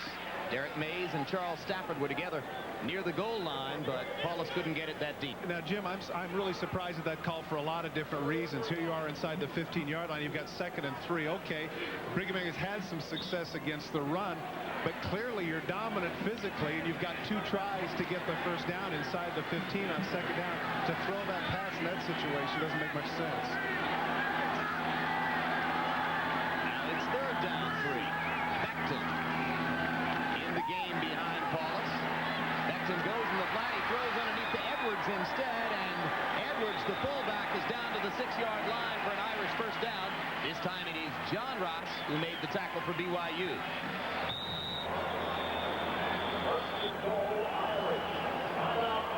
Lou Holtz wants timeout, and he can't get it. This is before the play.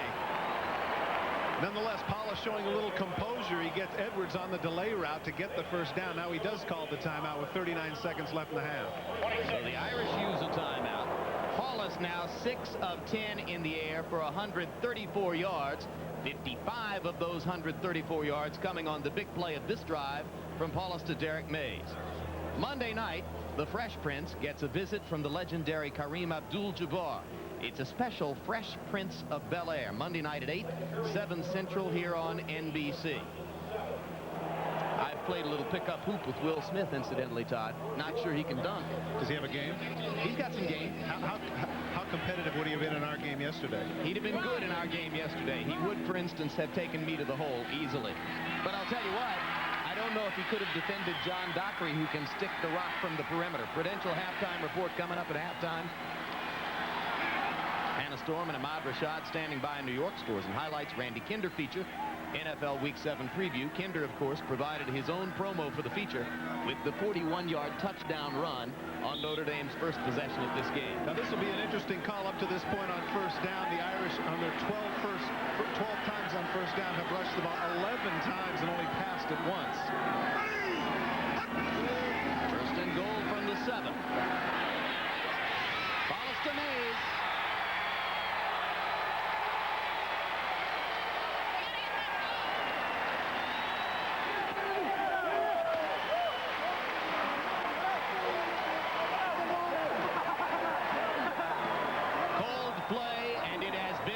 Dependable script of the season for the Irish passing attack. When in trouble, get Ron Paulus to look for number 1.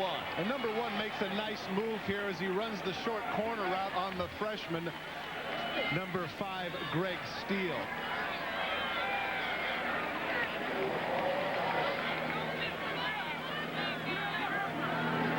This is Schrockner, number 96, on to try to add the extra point. Charles Stafford holding. It was a high snap, and Stafford, in his new gig as holder today, had to make a heck of a play to get it down, but he did. And Notre Dame goes back on top in the game, 14-13. Well, the offensive line does a good job here of when they roll out, getting people down on their feet. Look at where he is. He has plenty of time to throw the ball. Mays with a nice move, dragging his feet for the score. Little outside move. Now watch him come back to the inside, make it look like a corner. Steele is fooled. Nice move by number 1, Mays. Check out the feet. There they are. And Derek Mays' parents celebrate in the stands. It was a tough drive for the freshman defensive back Greg Steele, who was beaten on the 55-yard play from Paulus to Mays and then beaten again for the TD. But lots of corners would have found themselves in those shoes against Derek Mays. Well, that may be true, but certainly it's asking an awful lot of somebody who is yet to start a game in collegiate football, a true freshman, to come in and play cornerback against an All-American. What's up, Boston? You vote Mays on your All-America team, is that it? I really like the way he goes after the ball. For instance, on the long play, the very subtle lean, and that shows somebody that understands the game. That little push is an NFL play. It is. And there have been so many situations this year where Mays has just flat out gone up and gotten a ball that wasn't that well thrown. Walk-on Jerry Maloney kicks it away for Notre Dame. With the football, it's number 34 to poor Bloomfield, and Bloomfield is out near the 40-yard line before Bill Wagacy makes the stop. And a minor discussion taking place after the play. Now BYU. as often happens when they drop the ball, Jim, it shakes up the coverage. Right here, he drops the ball. The tendency, if you're on the defense, is to relax a little bit, and as a result of that, he's able to cut through a lane created by the fact that the Notre Dame people did not stay in their lanes. BYU with 1 timeout remaining. 26 seconds to go before halftime. Walsh and company got a touchdown on the last possession. He throws deep down the sideline. They look for the flag and don't get it. Bobby Taylor with the coverage against Bryce Doman. Right here is the ball in the air. That would be the argument. Doman looks back and Taylor pushes him, and then he looks back. And once again, you're talking about pro plays. Certainly Taylor had the contact after the ball was thrown, but he does a good job of looking back. And as soon as he looks back for the ball, that's when he's able to get away with it. Then Doman immediately went looking for the striped shirt to say, hey, where's my flag? 21 seconds left in the half. On second down, Walsh with an open man, hits him in the hands, and it pops out. And with the football, it's number 17, Brian McGee. McGee trying to make something happen for the Irish, and coming back to make the stop is Chad Lewis, number 96, the tight end, the same man out of whose hands Walsh's accurate pass had flown. 31-yard interception return for McGee. Could have been a big play for BYU. Turns out to be a big one for the Irish. And he has reason to be angry. That is just a terrific touch pass. And what's Lewis looking at? This is what he's doing. He's right down the middle. Look back. And he looks back too late, and as a result, the ball is popped up, and McGee makes the catch.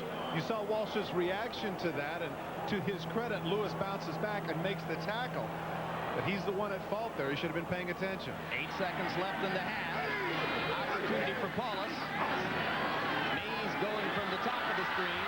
Paulus throws into the hands of a BYU defender. And now Paulus misses the tackle. Numbers 46, Shane Moorbrook, was the man with the football. And the first half ends with wild fireworks as the Irish manage to wrestle Moorbrook to the ground and prevent a possible lightning touchdown off the interception. Strange back-to-back plays to end the half. Walsh and Paulus both victimized by interceptions as the half comes to a close. Shea Moorbrook for a moment stared at open field, got past Ron Paulus, but then was brought down. And let's go down quickly to John Dockery.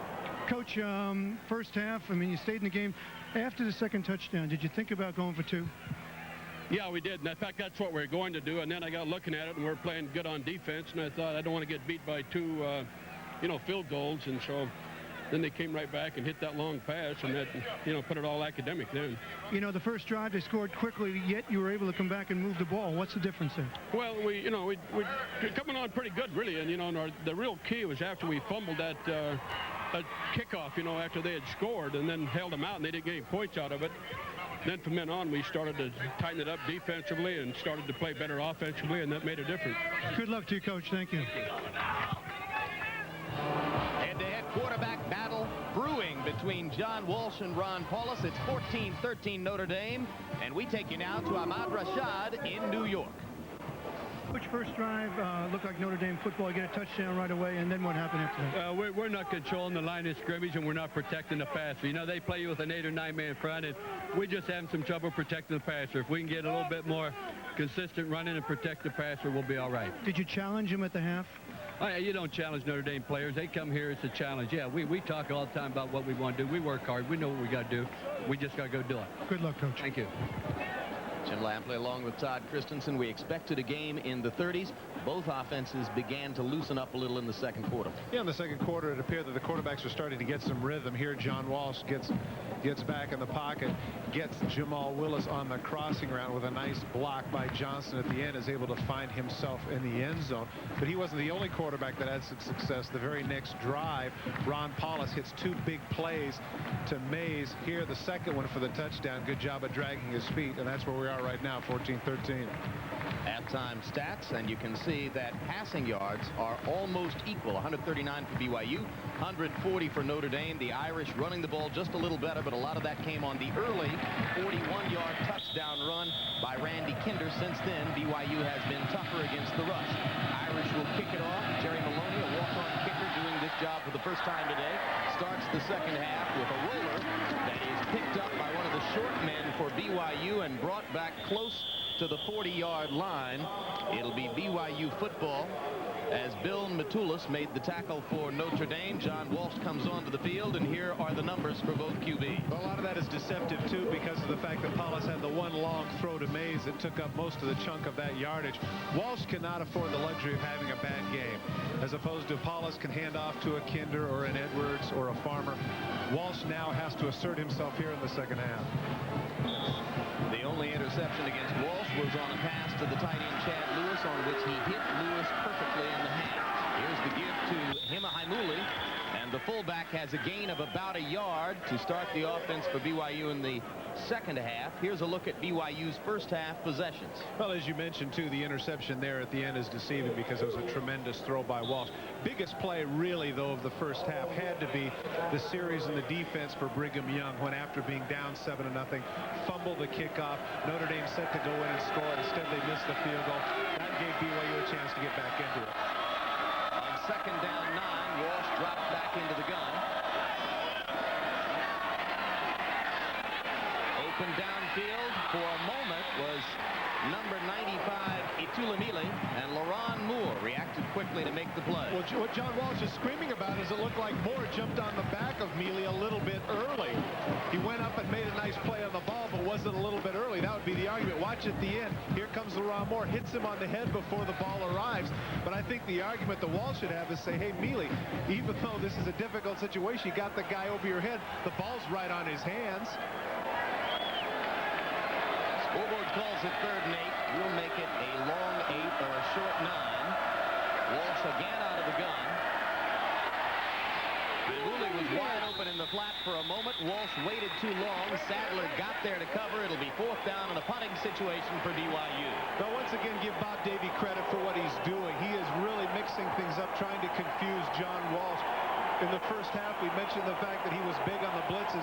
There on 3rd long and 8, he only rushes 3, puts 8 in coverage, has everybody covered, and as a result, Walsh has to throw the ball away. 3rd punt of the game for Alan Boardman of BYU. Scott Solman and Emmett Mosley deep to receive for Notre Dame again in the absence of regular punt returner Mike Miller out with a bad back. And again, the Notre Dame return men treat the punt conservatively. It's going to be down inside the Irish 15 at the 14-yard line. 47-yard kick for Boardman. The Irish at the 14 when we come back.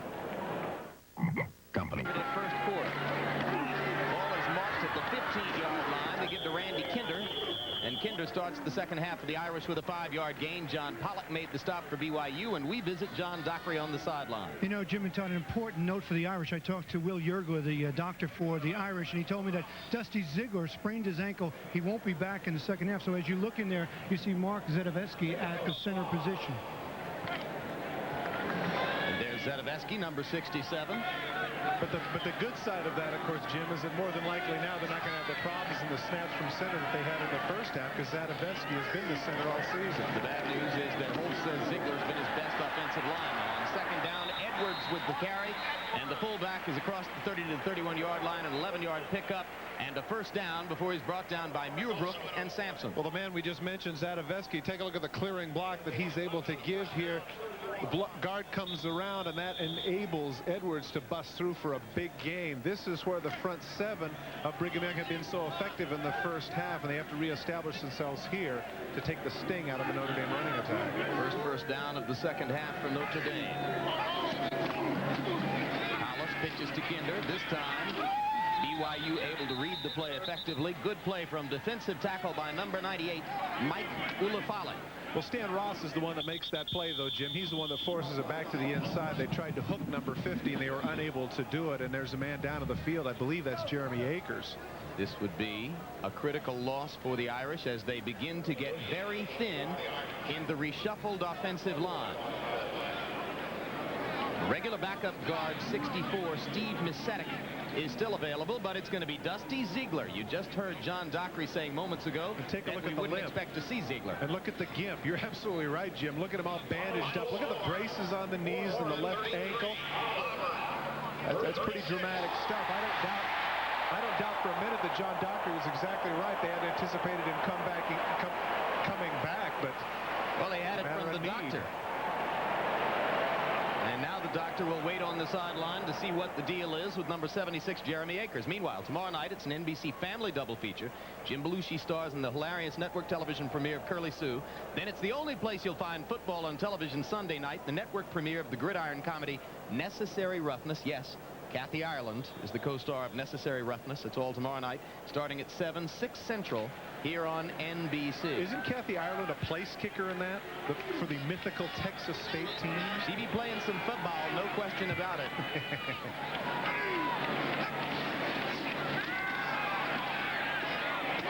On second down, Paulus throws to the tight end, Oscar McBride, and a derisive cheer from the Notre Dame crowd. Many here believe that the Irish don't throw to the tight end enough, and even Paulus. Well, Jim, this is the 3rd catch of the year for Oscar McBride, and they're treating, look at that, he's treating it like it's a homecoming or something. I mean, only 2 catches for 15 yards coming into this game, and that explains why he was so wide open. The secondary for Brigham Young is assuming they're never going to throw the ball to this guy. Oscar McBride, 6'5", 258 pounds, a senior from Chiefland, Florida. 3rd down and less than a yard to go for the first down. McBride was brought down short of the first down. Now here's Kinder behind Edwards, block. Well-run play and a first down for Notre Dame. Eddie Sampson made the stop for BYU. The left side of the line is starting to establish itself, and that's what Oscar McBride does best. We mentioned only the 3 catches, but he is an outstanding blocker. He's able to get the push on the left side and enable Kinder to get the first. Well, he's been preceded by some big-time tight end athletes here at Notre Dame, a couple of whom were first-round draft choices in the NFL in recent years. Derek Brown of the Giants, Irv Smith of the New Orleans Saints. First down 10. Irish at their 46. Paulus to Edwards. And the fullback starting to heat up with the football, has a gain of about 8 before Sampson again makes the stop. Let's go to John Zachary. You know, Jim, you mentioned the tight end position. I've been covering Notre Dame football for a lot of years, and, you know, they had Derek Brown, #1 pick, as you mentioned, by the Giants, and they had Irv Smith, #1 pick for the Saints, and Oscar McBride. You see that graphic? I mean, when you look at Derek Brown, 1 catch, a little more than that for his career, and Irv Smith less, and coming into this game, Oscar McBride, only 2 catches for 15 yards, so they haven't utilized it much in tight. I don't know why. Big target, easy throw. Second down, the give is to Becton. And the BYU defense is right there. Randy Brock with the initial hit yet again. And Brock has been making some plays just like that. Earlier in the first half, you recall, he had about 2 or 3 tackles for loss as well. And I'm surprised that Becton would be in the game in this situation, particularly the way Kinder has been running during this drive. 8th play of the drive coming up. It's 3rd down 4. Football at the 48-yard line of BYU. Kane is right at the 44. Holtz with Marcus Thorne and Lee Becton behind him. And Becton has a big hole. First down yardage and more. Flag down now, though, as Becton goes inside the 30 to the 29. Shea Muirbrook finally there to make the tackle, and we'll wait for the call. They're going to catch Oscar McBride for holding. He came downfield and did a good job of getting in front of Pollock, but what Jim McCabe saw was he saw hands on the jersey. Lou Holtz isn't very happy about it because the play was set up very well in the option, and he's trying to explain to him. He said that's a bad call, but that's not what the official thinks.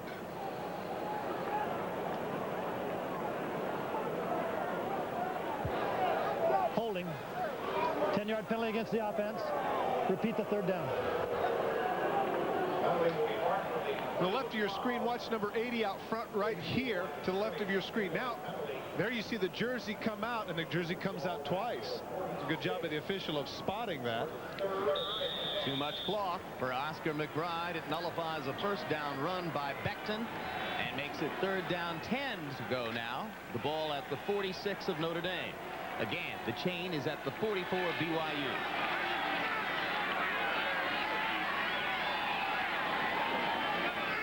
Stafford in motion to the top of the screen. Paulus wants Stafford, and he makes the catch for the first down at the BYU 42. Again, they went to work on freshman cornerback Greg Steele. Well, Paulus really paid the price for that. Scott Albrecht came right underneath his chin. They roll out to the left. Actually, Brigham Young does a pretty good job of keeping up with their feet. Nobody touches Albrecht, and he gets right underneath his chin. As you mentioned, Stafford goes up, and they are working on the freshman cornerback rather. That's the rigors of playing quarterback at a big-time university. You got to take your shots too. So it's first down 10 after the clutch third down pickup. Here's Kinder.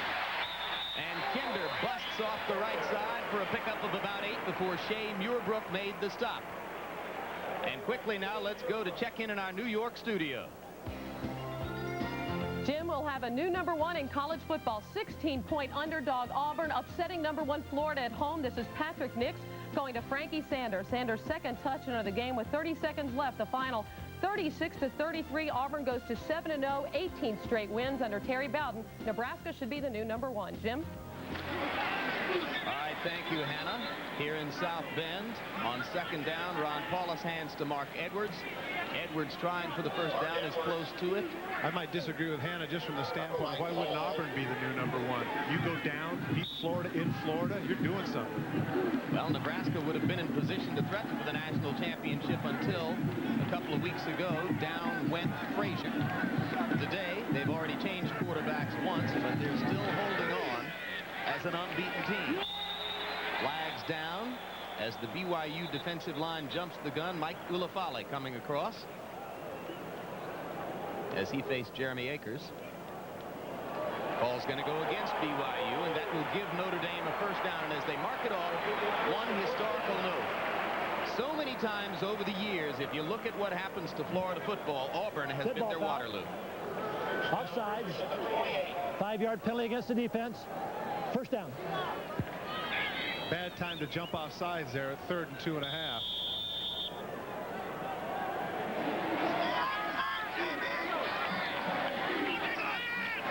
First down now inside the 30 at the 28-yard line. Kinder reads the block well, gets inside the 25 to about the 24. Muirbrook piling up tackles for BYU, and Dusty Ziegler gets up limping. Well, he was limping to begin with, but they're doing a good job on the interior. Look at the delay here, and look, Akers is doing a good job hooking people. Look at the cut back there. They spread it out, and when they cut back, the whole idea is to turn it back inside. But both the center, in this case Zadaveski, and Akers are doing the job in keeping the pursuit and getting to Kinder. 11th play of the drive. Second down, 5 yards to go from the 24. Paulus looks for room on the option play, elects not to pitch to Kinder, and Stan Ross, number 50, is there to wrap Ron Paulus up. The option is just a staple of the Lou Holtz offense, and as you mentioned earlier, you mentioned his size, 6'4", 217 pounds, but he is certainly not fleet of foot, yet they continue to persist with it. And when we asked Ron about it, he said, I run it pretty well in practice. It just hasn't happened in a game yet. Third down, 5 yards to go. BYU in man coverage as they set up. Paulus looking to the tight end again. This time he wanted number 88, Leon Wallace, and threw it short on the grass in front of Wallace. Now, this would normally be just an automatic field goal situation, but they're not going to do that. They're going to go for it. It's a 40-41 yard kick, which by standards is certainly a tough kick. But 4th and 6, they're going to go for it. Holtz doesn't have a lot of confidence in either field goal kicker, Stephen Schrockner or Scott Senja.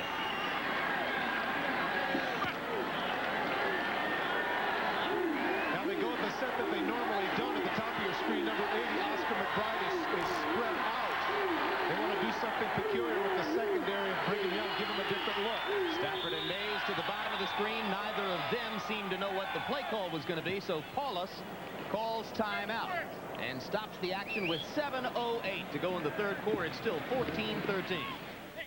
The Notre Dame Stadium, you look at Dusty Ziegler, number 77, along the sideline. He left the game, then re-entered after fellow offensive lineman Jeremy Akers went down for a moment. And now Ziegler has come back out, and John Dockery tells us it does not look good.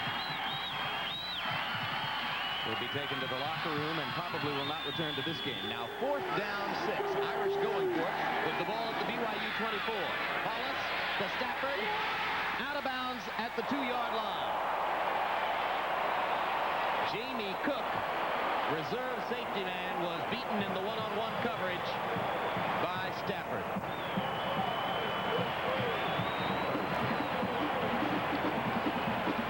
Big play for Notre Dame. Notre Dame runs the shield. Watch him cut inside here and knock off the defender that's supposed to be covering Stafford. As a result of that, Paulus has the time and he's able to. This is really a good throw, right on the money. Stafford gets the 1 foot in, first down at the 4. They mark it after 3, so making 1st and goal from the 3-yard line. Randy Kinder trying for his 2nd touchdown of the day. Wrapped up by the BYU defense. Pollock and Stan Ross. That was Edwards, Jim, trying to cut inside. The defense there with a front 7 able to stop him now. Earlier in the season, Jim recalled in the Northwestern game that Notre Dame did a lot of play-action passing inside the 5. They weren't as confident with their offensive line, and I would think at this point with the number of injuries and the changes, they can't be as full of confidence as they would be otherwise. Beckton comes onto the field. No, now Beckton's out. It's Kinder, Farmer, and Edwards behind Ron Holtz. Kinder.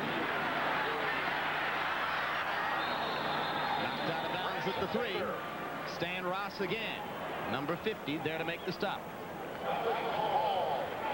Well, Hall, number 56, does a good job of spreading the play out and making him go wider than they care to. Watch number 56, defensive end, takes on Leon Wallace, the tight end, and in great pursuit forces Kinder to the outside. Nice tackle, too, that prevents his forward motion from getting any extra yardage. Now 3rd and 3, I would anticipate a play-action throw. Thanks for the corrective call. It was indeed Hall instead of Ross. 3rd down, full house backfield again. Wallace alone being chased, and he's going to go down outside the 20 at the 22. Safety blitz from John Pollock. And there is a case of a lack of poise. There's a situation where you've got to get rid of the ball, throw it completely out of the end zone, just get rid of it. Instead, he takes a 20-yard loss, and as you mentioned, Jim, the confidence in the kicking game is non-existent.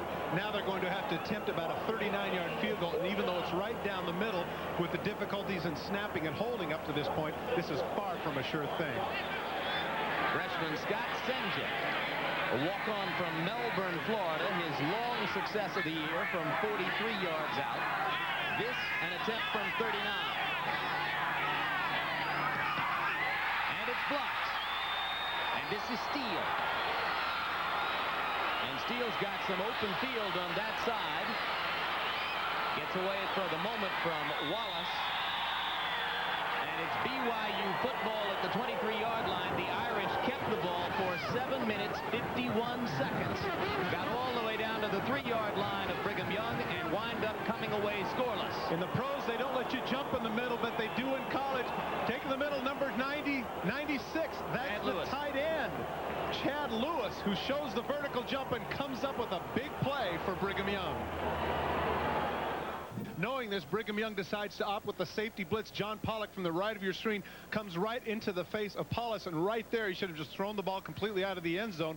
Instead, they're forced to attempt the 39-yard field goal, and as a result, Chad Lewis, the starting tight end. Remember 1981 Kellen Winslow playoff between the Dolphins and the Chargers. A light play when he runs up, gets a finger on the kick. And as a result now, Brigham Young set up on the 23-yard line. 7 minutes, 51 seconds, 18 plays, all for naught. Momentum clearly shifting to Brigham Young. Cougars will start with the football at their 23-yard line. 5:17 to go in the 3rd period. BYU has had the ball for all of 3 plays and about a minute in this quarter. But now here's new life for Walsh and the Cougars, trailing by 1 at 14-13. Jamal Willis on 1st down. Ball comes loose. He fumbled, but they lucked out. They lucked out in that case. You know, we haven't seen much of Jamal Willis carrying the ball. We thought that we would see a little bit more. Fortunately, his lineman is able to pick up the slack, and I thought that they very much wanted to establish the running game. That's it. Jamal Willis, only his 5th carry. Slashing runner, same physique as Eric Dickerson, lacking the speed. There the ball gets stripped by Sadler, but knifing into the play I believe it was Edwards, the center, number 68, that makes the recovery. Second down, it's Haimuli with the football, trying to get to the 33 to pick up a first down. Oliver Gibson making the stop for Notre Dame. Very important here for Brigham Young to get this first down, Jim, to maintain the momentum they had as a result of the blocked field goal. If they go 3 and kick here, Notre Dame has the opportunity to reestablish their momentum in the running game.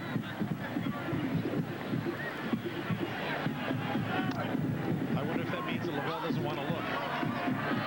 They're walking about a half-yard short of a first down, so make it 3rd down 1.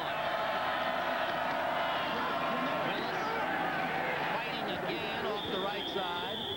It was a play like that in the first half that set up the 19-yard Walsh to Willis touchdown when he converted a 3rd and 1 into a first down, and again there was second effort here. Well, again, it's very important here from Brigham Young's standpoint, not simply just to convert as they did on the first down, but to reestablish their own physicality. It plays on your mind psychologically if you can't get it 3rd and 1, particularly in the offensive line. Then you get a situation of feeling that, well, we can't run the ball. Now we're going to have to throw every down. A little bit of a stumble there, but as you mentioned, the strength and perseverance of Willis enables them to accrue the first.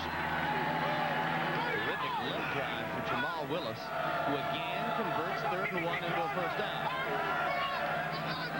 Walsh with an audible.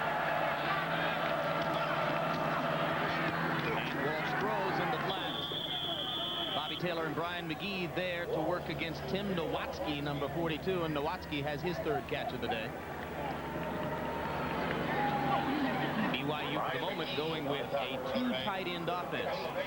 Lewis and Millie, I should say. Lewis and Millie both on the field. Well, in doing that, they're trying to shake things up, not be quite so predictable. Interesting point here as you look at this graphic regarding passing offensive leaders.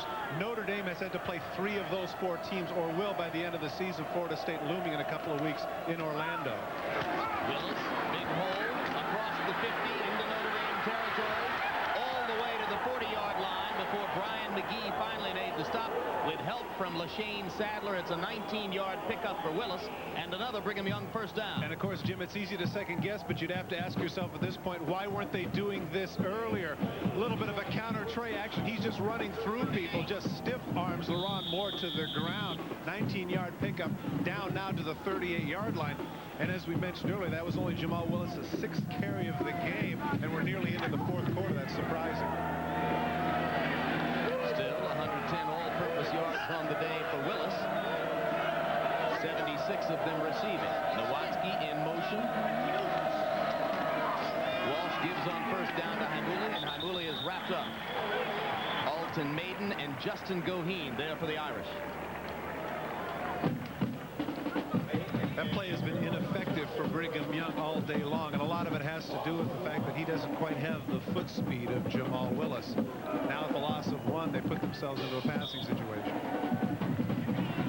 Clock running, 2 minutes left in the 3rd quarter. 7th play of the BYU drive. Began after the blocked field goal. Walsh trying to hit Chad Lewis.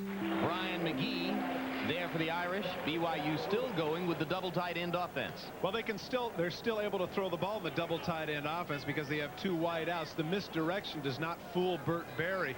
Comes with the crossing right across the field, and in good coverage there. Right on top of him is McGee. Give credit to the secondary of Notre Dame doing a good job this series. It'll be 3rd down, 11. Late coming onto the field, Bryce Doman bringing the play to Walsh.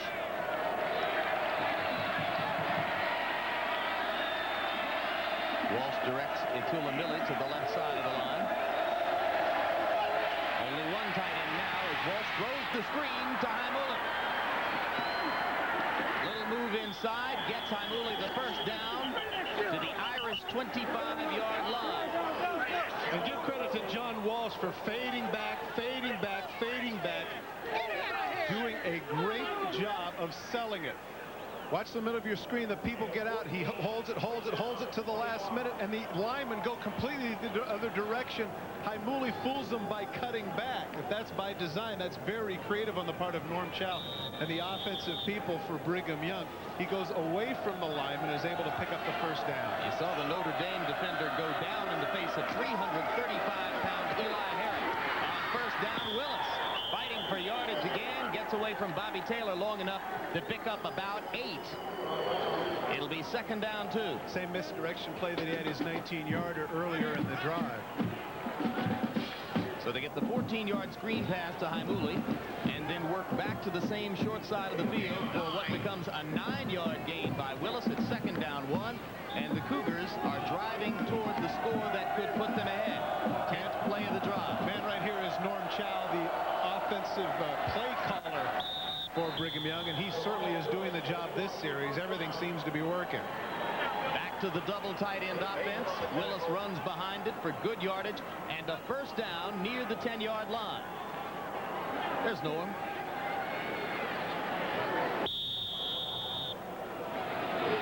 Been with Brigham Young for 17 years, so if there's somebody that certainly knows the offense, that's the man. Meaning he arrived just as you left. Coincidence, I'm sure. Haimuli on first down. Almost drops the ball, but reaches back and grabs control of it for picking up about 4 down to the 6-yard line. Jeremy Sample made the stop for Notre Dame. Well, Jim, it seems interesting. We were talking about the dominance of the Notre Dame offensive line in their pass drive. Now, all of a sudden, the Brigham Young offensive front is starting to assert itself. As you mentioned, he bobbles the ball, still has plenty of time to grab it and still get 4 yards. That says a lot for what the offensive line is doing for the Cougars in this series. Notre Dame defenders bending over, hands on their knees, looking a little bit tired. BYU still with 2 tight ends. Walsh rolling, decides to keep it inside the 5. He's going to take a big hit, but gets down to the 1-yard line, slicing between Gibson and Barry as he tried to find the goal line. Well, this was not his strong suit, mobility. We have both quarterbacks similar with regard to that. Walsh at 6'4", 215, the classic drop-back passer. Once again on the counter boot fake, nobody is open. Notre Dame does the job in the secondary. Now Walsh has to do it on his own. Takes a bit of a hit there at the end, but as you mentioned, now down to the 1-yard line. Where it will be third down. They can get a first down without scoring a touchdown. Now Walsh is doing a very smart thing here, Jim. 10 seconds and running the end of the quarter. Rather than hustle up and make a play, he has plenty of time to go to the sidelines, talk with the coaches, find out exactly what it is they want to do to start the 4th quarter on this very crucial 3rd down play. Walsh shows a lot of poise, doesn't he? He does. So it is 14-13 Notre Dame, but BYU is right on top of the Irish goal line. We'll be right back after these messages from your local station.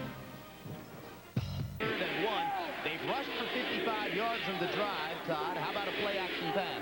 That would make no sense. Certainly Brigham Young's modus operandi is to do that inside the 5-yard line, but the way that they've been running, and you mentioned something earlier with regards to Jamal Willis and his ability to run. I liken him to Sam Bam Cunningham, if you remember 20 years ago, the leaps over the 6'3" gentleman. They go in 3 setbacks. Fifita in front of Willis. And there's Jamal Willis showing his desire at the goal line and going over the top for the touchdown. 10th TD of the year for Willis. And Kalani Fifita, number 23, on the field for a scrimmage play for the first time all day, made the lead block that helped Willis into the air. And he's pretty excited about it. He's the one that fires them up on special teams. Well, until he gets 4 touchdowns in the Rose Bowl, we can't quite compare him with Sam Bam, but there's a nice vertical there, and clearly, as you mentioned, he is over the goal line for 6. And now, after having elected not to go for 2 after their first touchdown, the Cougars will go for 2 here to try to stretch 19-14 to 21-14. And chances are that this play was called during the break between quarters as well. Walsh with Nowatzki in motion. Goes back to the other side to a wide open Hema Haimuli. And the Cougars have their 2-point conversion and their 21-14 lead over Notre Dame in South Bend with 14 minutes, 57 seconds to go. Indiana, 14:57 to go in the 4th quarter. And Brigham Young, after a drive built on the running game, has taken the lead over the Irish. The 2-point conversion stretching the lead to 7. Lauder's kickoff is watched by Stafford and Mosley as it goes out of bounds.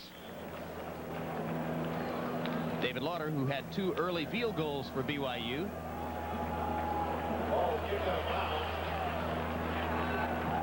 And you saw the shot of LaVell Edwards stalking the sidelines. The Irish are going to elect to keep the football. There's the touchdown, as you mentioned, Fafita with the lead block, enabling Willis to get the touchdown. And then a play they hadn't run all day. Look at the good job. He looks to the middle and then goes out to the flat. Haimuli completely uncovered, in for the two-point conversion. Very creative on the part of Norm Chow and the offense to come with a play that they had not used the entire day.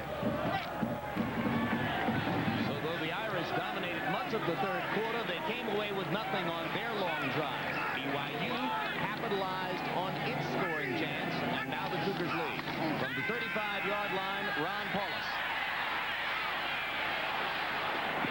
Gonna throw it away. Let it go, baby! Let it go, baby! Now, you really could argue, you could certainly argue that that was intentional grounding. There was nobody near that ball. Randy Brock, Dennis Simmons, both chasing Paulus. Paulus on the day now, 10 of 17, 184 yards, 1 touchdown, 1 interception, and he has been sacked 3 times. The last of those 3 sacks critical, because it came as the Irish tried on 3rd and goal from the 3, and he wound up back at the 22, and their 29-yard or their 39-yard field goal attempt by Senja was blocked. 2nd down 10. This is Edwards. And Edwards gets outside as flags are down. But it's going to come back. Substantial gain. Holding.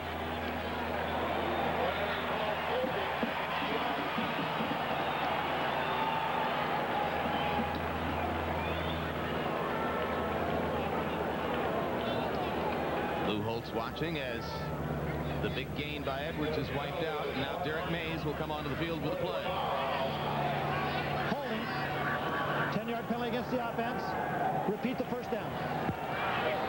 Pressure begins to increase on young Paulus now, who will have to operate on 2nd down, 24 yards to go, with the ball at the Irish 21.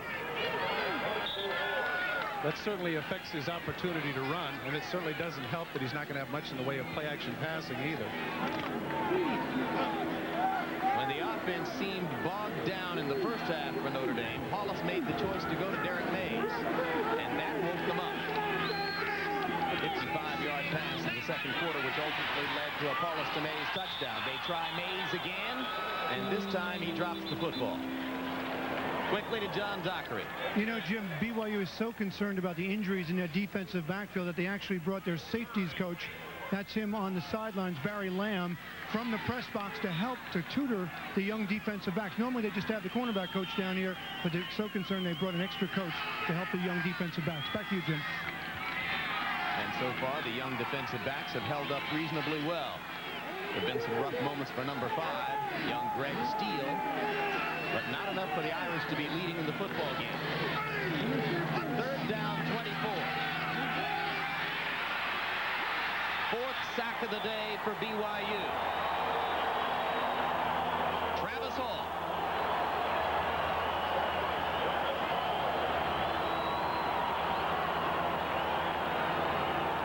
Once again, you're asking a lot. Number 69, he hasn't played much this year. They shift offensive line. Hall, an all-whack performer, just comes all the way around him and nails Paulus. First of all, I don't understand play-action pass when it's 3rd and 24. Who are you going to fool with the fake run? But Hall comes all the way around, showing great speed. Stuffs number 3. The Irish reshuffled offensive line has had some good moments and some bad ones today. Ford kicks it out of the end zone, gets it across midfield. It's taken at the 43. Mike Johnson fighting his way into Notre Dame territory. It'll be BYU ball at the 44-yard line. 44-yard punt, 10-yard return. We'll be back. Been for the Fighting Irish on their first possession of the game. Randy Kinder went 41 yards for the touchdown that made it 7-0 Notre Dame. Later, BYU came back with a David Lauder field goal from 49 yards out, his longest of the year, 7-3. Then in the second quarter, another Lauder field goal from 47, and it was 7-6 Notre Dame. Then later in the second quarter, John Walsh with a 19-yard touchdown pass to Jamal Willis, 13-7 BYU. Just before halftime, 34 seconds to go in the second quarter. Ron Paulus to Derek Mays, 7 yards out, set up by a 55-yard Paulus to Mays throw, 14-13. But then, just as the fourth quarter began, Willis's 1-yard touchdown run over the top to Walsh, the Haimuli 2-point conversion, and now Lou Holtz. And And the Fighting Irish trail BYU 21-14 as the Cougars get the football back after the Notre Dame punt at the 44-yard line. Willis on first down, running again. The BYU running attack came alive on their last possession. He's got a gain of about 2. And we want to tell you the story of LaVell Edwards. We started the day with this observation. In his long career as the BYU coach, Edwards has never faced an opponent 3 times without winning. The significance of that, they had lost to Notre Dame in each of the 2 preceding seasons. So it would have been unprecedented for Edwards and the Cougars to lose this game today. And an interesting point, Jim, is that we didn't research that. LaVell told me that personally when we were talking. Second down, 8. Waltz to Willis. And Jamal Willis, who's fought for a lot of extra yardage today, breaks a tackle again. Ronaldo Wynn brings him down. He's close to the first down. Well, that's nearly 400 total victories between the 2 head coaches here today. Just absolutely fabulous careers for both Lou Holtz and LaVell Edwards.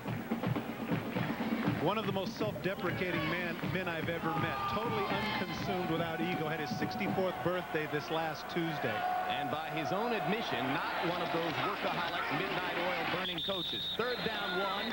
Twice previously today, Willis has converted significant 3rd and 1s into first downs. This time he's short. Now we head into a very big situation. A 52-yard field goal is not in the cards. 4th and 1. I think they have to go for it here.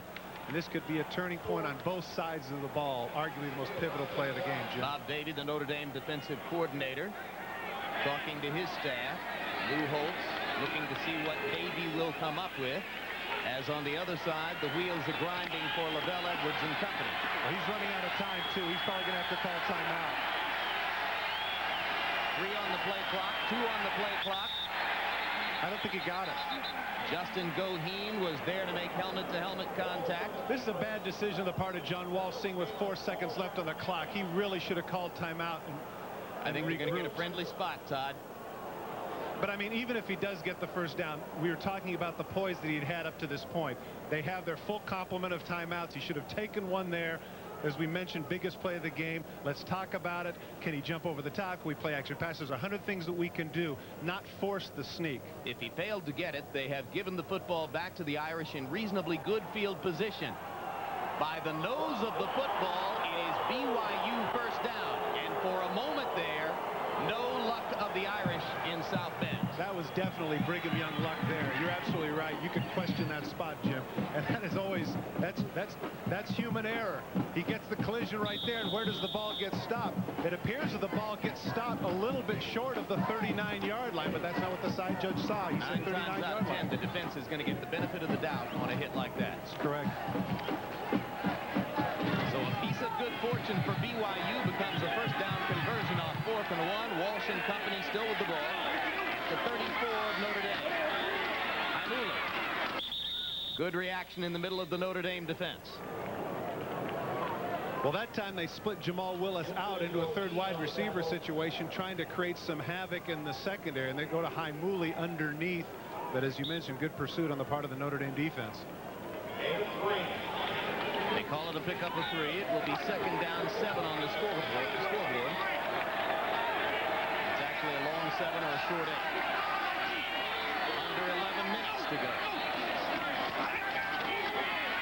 Play fake. Walsh still has the football and an open receiver. Bobby Taylor was there on the coverage, but Mike Johnston with a gutty catch is inside the 25 to the 22-yard line. This is somebody that my father would refer to as a little scamp. He said this little scamp gets open, does a good job of putting that little body in between Bobby Taylor and the football. 5'10", 180 pounds, gets in the way of 6'3", 210 to make the catch, and another first down for Brigham Young. Second time today that Johnston has just shaded Bobby Taylor in a personal battle. The other was the big block that Johnston threw near the goal line on Taylor to spring Willis for BYU's first touchdown. Imula, fumble. Irish have it. Big play for Bob Davie's Notre Dame defense. Brian Hamilton, number 90, taken out of the starting lineup today, made the hit, and Oliver Gibson, number 55, is the man who came up with the ball. Well, somebody who's been One taking a little abuse, as you mentioned, number 90. Brian Hamilton with a big hit at the point of attack. Imuli straight ahead dive play. Collides with him right there. The ball falls loose, and as you mentioned, recovery for Notre Dame. But that's the big hit by Hamilton that precipitated it. Set up now at the 22. New life for the Irish. Still trailing by a touchdown. 10:25 to go. And the whistle blows as Paulus comes away from center. There's Hamilton on the sideline. Here's Bill McCabe.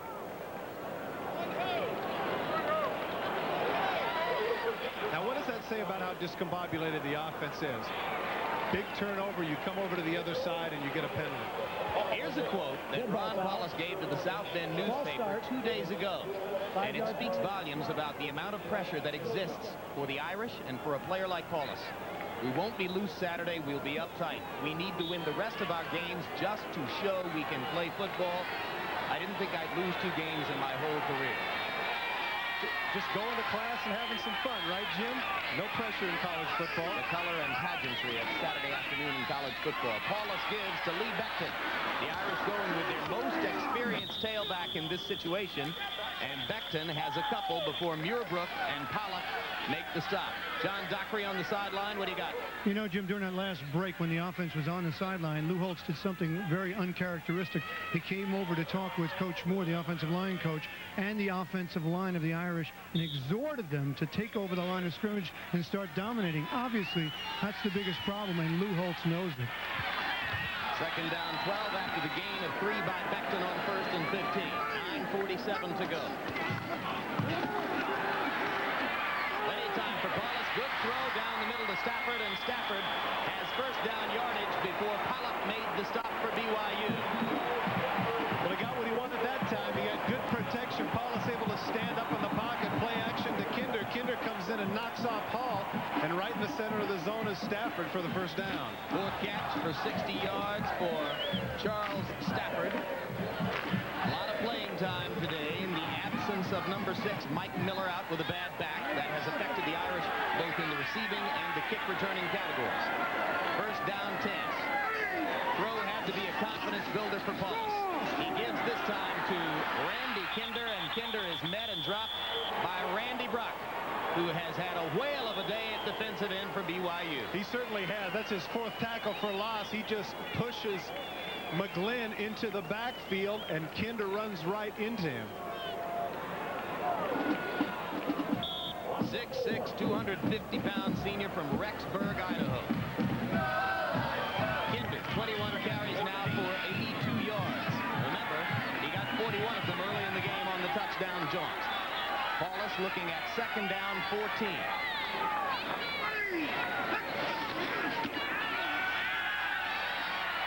Time now, and a good throw down the middle. Number 18, Sakia Champion, moved over from free safety. The sophomore makes a big catch in front of Greg Steele, a 15-yard gain, and another Notre Dame first down. Paulus shows some composure here because there's some people in his face. Rolls back, and there's Brock right on top of him, but he gets the ball and delivers it right on the money. Steele not in bad coverage, but Paulus puts it where only the receiver could get it. Well, when they get that much time against man coverage, the great throwers are going to pick something out. From the 44, this is Edwards, and Edwards got a lateral. Inside the 30, inside the 20, out of bounds at the 18-yard line. It was Patrick Mitchell, the fastest of the BYU defensive backs, who caught him and shaded him across the boundary. Once again, the interior of the offensive line is doing the job, coming across, and a play that has been effective for Notre Dame every single time that they have run it thus far. Edwards cut into the outside, as you mentioned, and Mitchell, the fastest of the Cougars, able to push him out, but not before he's inside the 20. 36-yard gain for Edwards. If Derek Mays could have gotten that block on Mitchell, he'd have had a touchdown. Mitchell effectively eluded Mays and managed to make the saving stop. So they go on 1st and 10 from the 18. It's Edwards again. And Edwards is down to the 15-yard line before Jamie Cook makes the stop for BYU. Well, the running backs for Notre Dame have an amazing average per carry. Ray Zeller's normally the starting fullback, nearly 8 yards, but that goes all the way down there. Edwards, after that run, now 10 carries for 72 yards, but he was 6.5 coming into this game. And Jim, when you look at a graphic like that, you ask yourself the question, why do you need to pass at all? And yet, their number of rushing touchdowns is way down this year.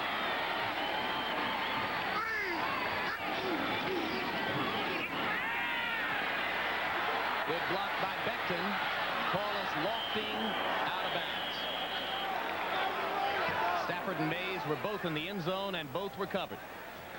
Again, I find that curious. I say in this situation, you're inside the 20, stop Edwards. Make us change our offensive game plan. Why do we go to a play action pass and roll out when it seems like every time we're handing the ball, we just mentioned the average per carry. Why in that situation you want to roll out and throw?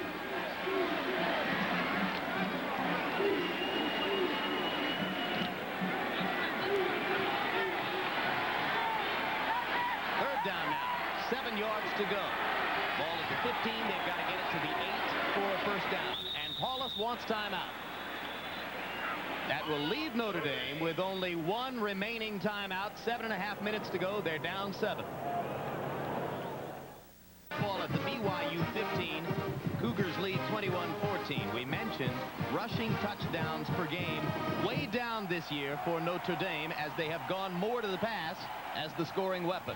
Well, they have this is the first time in, I believe, either their history or in a very long time that they have the opportunity to score more passing touchdowns than rushing touchdowns. And there it is. And today they've had 2 touchdowns. One a pass from Paulus to Mays. One a 41-yard touchdown run by Randy Kinder, which came on the first possession of the game. Now here is the big scoring opportunity of the fourth quarter. Third down 7. Stafford and Mays go to the top of the screen. Edwards and Becton are the setbacks behind Paulus. BYU showing man coverage.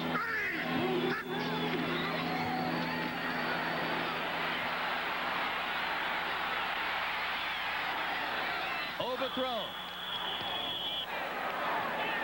He had Stafford for a moment after successfully getting away from pressure, but couldn't hit him. You all right? The back pedal reminded me a little of Marino trying to avoid the rush. And here again, the situation, the lack of confidence in the kicking game. They're going to go for it now on 4th and 7. Nope, they're going to bring the field goal unit on. Well, this makes sense, and the reason I was about to question that is that they're going to have to kick the field goal anyway for the win, or else think to themselves that if they do score, they can score the 2-point conversion. Stefan Schrockner was 5 of 6 coming into the game. His long 33 yards. This attempt 32. So we're right at the limit of Schrockner's range.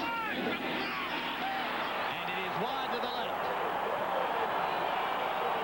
And the Irish are unable to score off a possession that had all the elements of a potential comeback drive.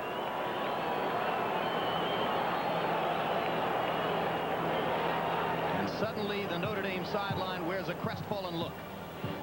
Well, they don't come with the blitz. They come with 4 rushers. They backpedal into the end zone. Paulus does a good job of buying time, but he finally just has to throw it completely out of the end zone. Now on the sidelines, they have to make the big decision. What do we need to do? Well, we do need to score twice, so we've got to get a field goal sometime, but this time wasn't it as it goes wide left. On first down for BYU, it's Jamal Willis with the football. The BYU running game has a couple before Oliver Gibson makes the stop. Now here's an interesting point, Jim, where the 2-point conversion plays with your mind. You're thinking to yourself that, hey, maybe if we score the touchdown, we don't want to put it all on this one situation, this 1-2-point conversion. So Lou is thinking about that, saying, okay, well, we don't want to do that. Then we'll kick the field goal and come back. And clearly now, you know he's second-guessing himself. And next time they'll have no choice. Second down 8 after the gain of 2 on first down by Willis. Walsh. Controlled passing. He throws to Willis in the flat, short of the first down at about the 26-yard line. Flag is down. Give me ball.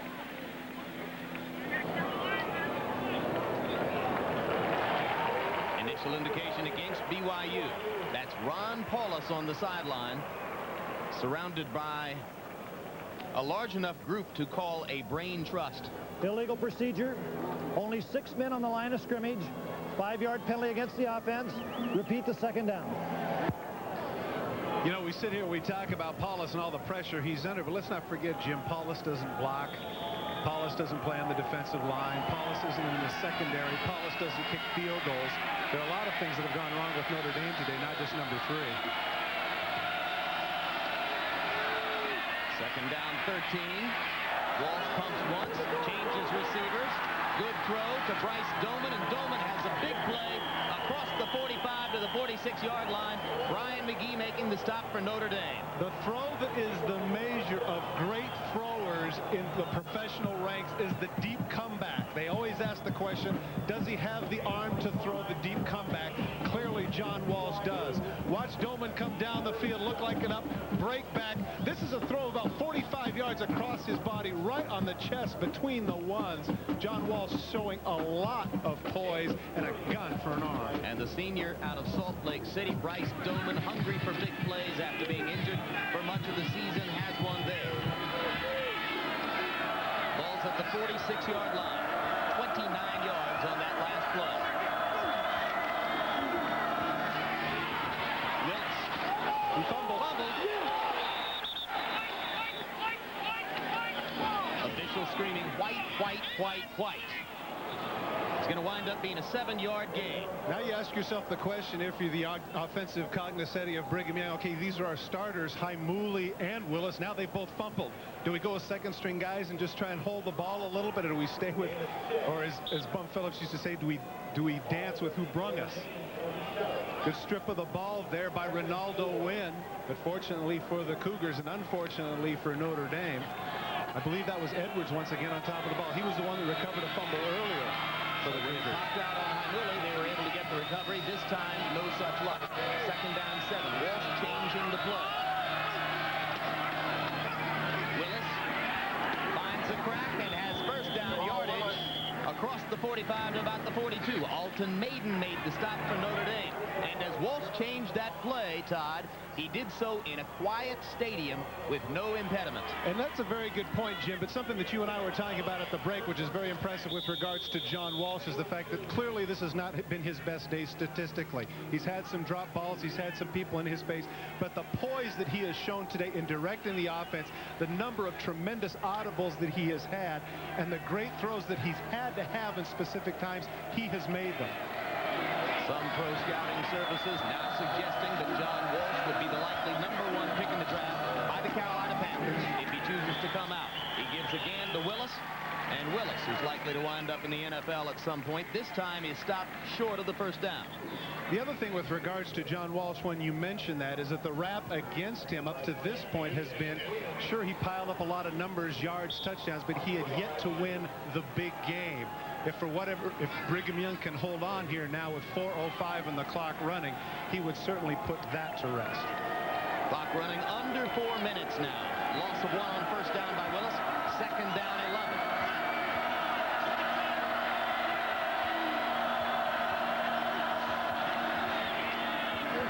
Walsh flips to the tight end, and Itulamila drags tacklers toward the chain. Travis Davis, or check it, Brian McGee and LaRon Moore were the ones who took the ride. Again, the composure. Watch the blitz. They're going to come with 7 people right in the middle. Walsh sees it. So does Mealy, who sets right down to get the ball and breaks through some tacklers to get what appeared from my vantage point to be a first down, but he didn't get the spot. So now they're set up third and very short at the 32. As he reached for the chain, Mealy put the football out near the 30-yard line, but they spotted it back at the 32. So it's third down 1. Notre Dame's got to sell out here, Jim. They've got to stop this. Willis breaks through the seam and has the first down near the Notre Dame 25. Brigham Young is now approaching 100 yards rushing, and I think that this is the big surprise. I don't think anybody anticipated that Brigham Young would be able to run the ball this effectively, particularly in the second half. Jamal Willis, outstanding job. Well, it is the fourth quarter, and the BYU offensive front goes 280, 285, 275, 290, 335 with a couple of 350-pound backups. It doesn't strike me as odd that you would get a little tired playing against the Cougars. I don't think there's any doubt about it, but at the same time, there are a lot of 300-pound players. It's just clear that, like last week against Boston College, the offensive line of the opposing team is taking control. Willis is dropped this time on an excellent reaction by number 93, Paul Grasmanis. Well, Jamal Willis cut back a little bit too soon there. He should have stayed with his blockers back to the outside. Second down 9, clock running down toward 2 minutes.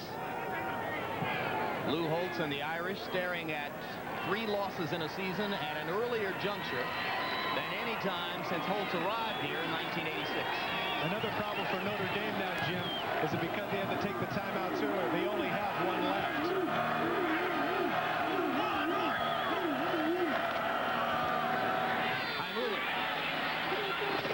Doesn't get to the outside. Flag goes down as Haimuli is dropped. They're going to have Doman for holding, it appears, on that play. And Haimuli did a smart thing there. Normally, you try and get the extra yard and get to the outside, and you go out of bounds. But he saw that that wasn't the case.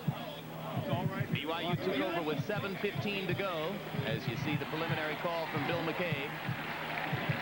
With selective passing by Walsh and the running game, they've eaten up 5.5 minutes of possession here. Well, the big issue here, Jim, is not so much the loss of 10 yards, but the fact that it stopped the clock. Bryce Doman gets called for the hold. Haimuli does the smart thing and stays in bounds, but it's all for naught because now the clock stops with the penalty. Notre Dame had 2 big chances in the second half, and they took it down to the BYU 3 in the third quarter. Ron Paulus was sacked back at the 22, and then the 29-yard or 39-yard field goal try was blocked. An illegal block above the 10-yard penalty against the offense. Repeat the second down. And then most recently, when the Irish got into the red zone, they elected again to go for the field goal and missed it. Watch the left of your screen. Bryce Doman is going to come in. As I mentioned, Haimuli stays in bounds. Now watch, Bobby Taylor beats him. Now he's going to push him in the back. And that's what the official called right there, is the push in the back on Bobby Taylor. 1 minute 47 seconds remaining. Second down 18. Football at the 33-yard line for BYU. Need to get it to the Notre Dame 15 for a first down. Nowatzki in motion. Number 22 with the football is Mark Atuaya, and the backup fullback fumbles it.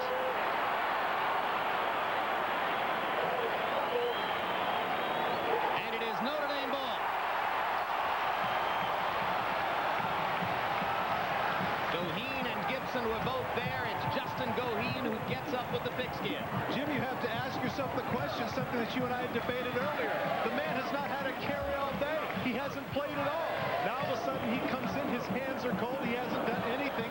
As a result, Notre Dame gets the turnover. It is the first carry of the day for Atuaya. It becomes a turnover to Notre Dame, and now number 11, Tom Krug, comes onto the field to quarterback the Irish in this situation. Krug, the sophomore out of Los Gatos, California, relieves Ron Paulus with the game on the line.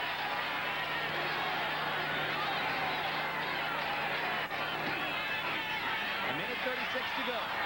Krug throws down the middle to McBride.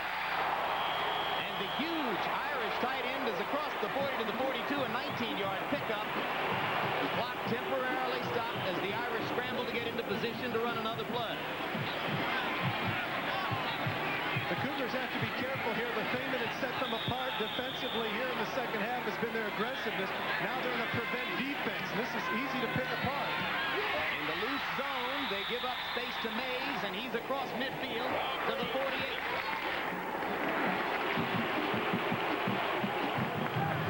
Clock stops to move the chain. Now it will roll again as the Irish get into position.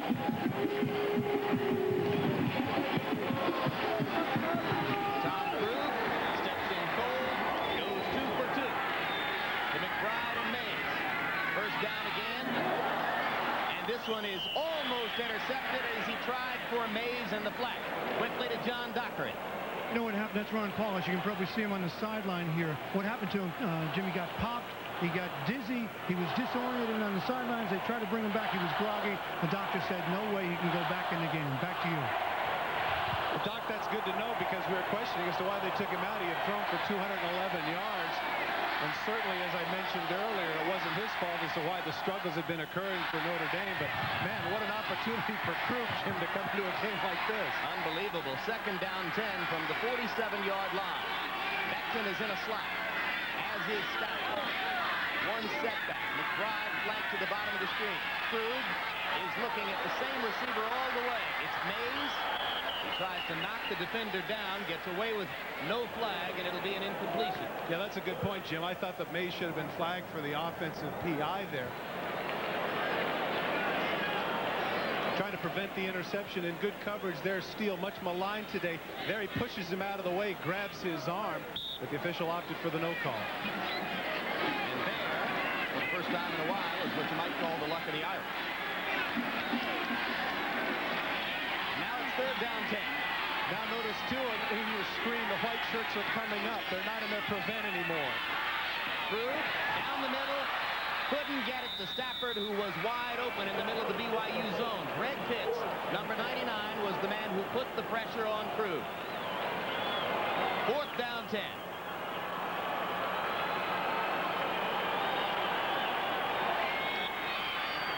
And since Notre Dame has only one timeout remaining, the game in all likelihood comes down to this play. Well, look for the play to Stafford in the middle of the field. That seemed to be effective, and he found McBride earlier, but of course McBride isn't on the field now. It's a 3-wide situation. Opening of Stafford to the top of the screen. Mays for the moment not on the field. And there he is. And it Mays, who's the intended receiver, and it's broken up. John Pollock was there to make the hit on Derek Mays as Tom Krug tried to get the football to Notre Dame's big play receiver on 4th and 10 and couldn't do it. Team needs New Jersey. LaVell Edwards told our Todd Christensen the other night he had never played an opponent 3 times without gaining a win. That precedent stays in place. Chevy MVPs of today's game: Jamal Willis for BYU, Randy Kinder for Notre Dame. Kinder had the 41-yard touchdown run. Willis, a touchdown rushing, a touchdown receiving for the Cougars.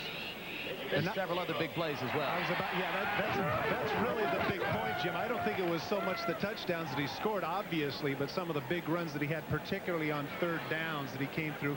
Big clutch 1st downs. So today's genuine Chevrolet players of the game are Jamal Willis from BYU and Randy Kinder from Notre Dame. In conjunction with the program, Chevy contributes $2,000 to the National Association of Student Financial Aid Administrators for disbursement to deserving college students so that they may continue their education. One thing that we neglected to mention earlier in the broadcast, for the first time in the history of the WAC conference, they have 3 teams in the top 25, depending on the poll that you care to look at. People remember last week, Colorado State, member of the WAC, went down to Arizona, spanked Desert Swarm down there in Tucson. Utah, I believe, is ranked either 16th or 18th in the nation as well. And so the WAC conference, which in the past has been considered a weak sister, now is asserting themselves. Conference has an overall winning record this season against Pac-10 teams. Here, as you say, is yet another mark of distinction. Certainly BYU's ranking is going to go up next week. And as for the Irish, they find themselves in a new situation during Lou Holtz's tenure here. Another point, too, to be made here, Jim. In the last 12 games against non-conference opponents on the road, BYU has not had a victory. Now, for the first time in 13 games, they do. And the flag goes down here with 22 seconds remaining. Notre Dame out of timeouts. BYU trailed at halftime 14-13. The only touchdown of the second half was a 1-yard leap over the top by Jamal Willis. It was a poised offensive performance in the second half, keyed by the play of quarterback John Walsh and Willis. And lest we forget, Jim, the BYU defense last year took a lot of abuse. They had games last year, points of 45, 47, and 56, and they lost those 3 games. Well, they win this one, and we're going to take you down to John Dockery with the hope that we'll get a chance to talk to LaVell. One of the greatest I've ever had, yeah. Where does it rank in all the victories you I don't know. Right now, pretty high. I can see that, Coach. Yeah, congratulations on a huge win for you. Thank you very much. Thank you. Pretty low-key guy, Todd. Oh, man, you got to be happy for him, though. A real class act. They play again starting in 2003, but for the moment, this concludes the three-game series between Notre Dame and BYU, and for the moment, the Irish are happy. Now stay tuned for the Skills Challenge presented by Enterprise Rent-A-Car. For Todd Christensen and John Dockery, I'm Jim Lampley saying so long from Notre Dame. Once again, the final score here. Brigham Young upsets the Irish 21-14 in South Bend. Wednesday's a night of Hawaii is holding Utah in check. Texas A&M's Colorado State. What's up with the Irish? Randy Kinder looking good in the first quarter, though. He breaks this one 41 yards. The touchdown put the Irish up 7-0.